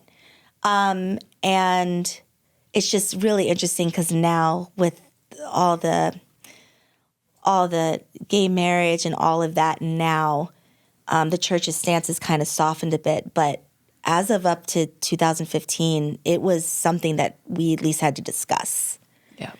So anyway, so there are little things like that.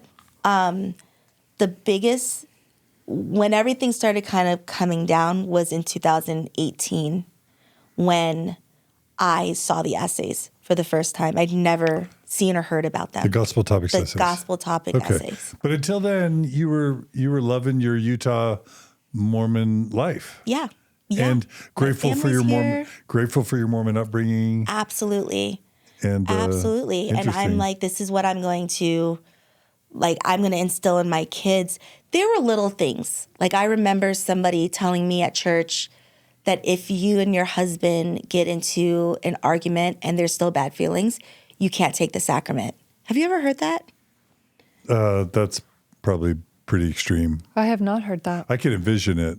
It's Where within they my were world of possibility. But I mean, because in the temple, there's the whole... For all you've seen. In the prayer circle in the temple, it's like... No one should join the prayer circle unless they're the best of feelings. Yes. So I could see people applying that to the sacrament. They could make as well. So that's what I remember being told that here in Utah, that not really just an argument, but if you're still angry, that you can't take the sacrament. And I'm like, I saw my mom really yell at my dad right before church, and she still took sacraments. I don't know what you're talking about. So there are things like that. Again, my father was Baptist, so when I prayed all my life, I would say you. So, dear Heavenly Father, thank prayer. You for this day.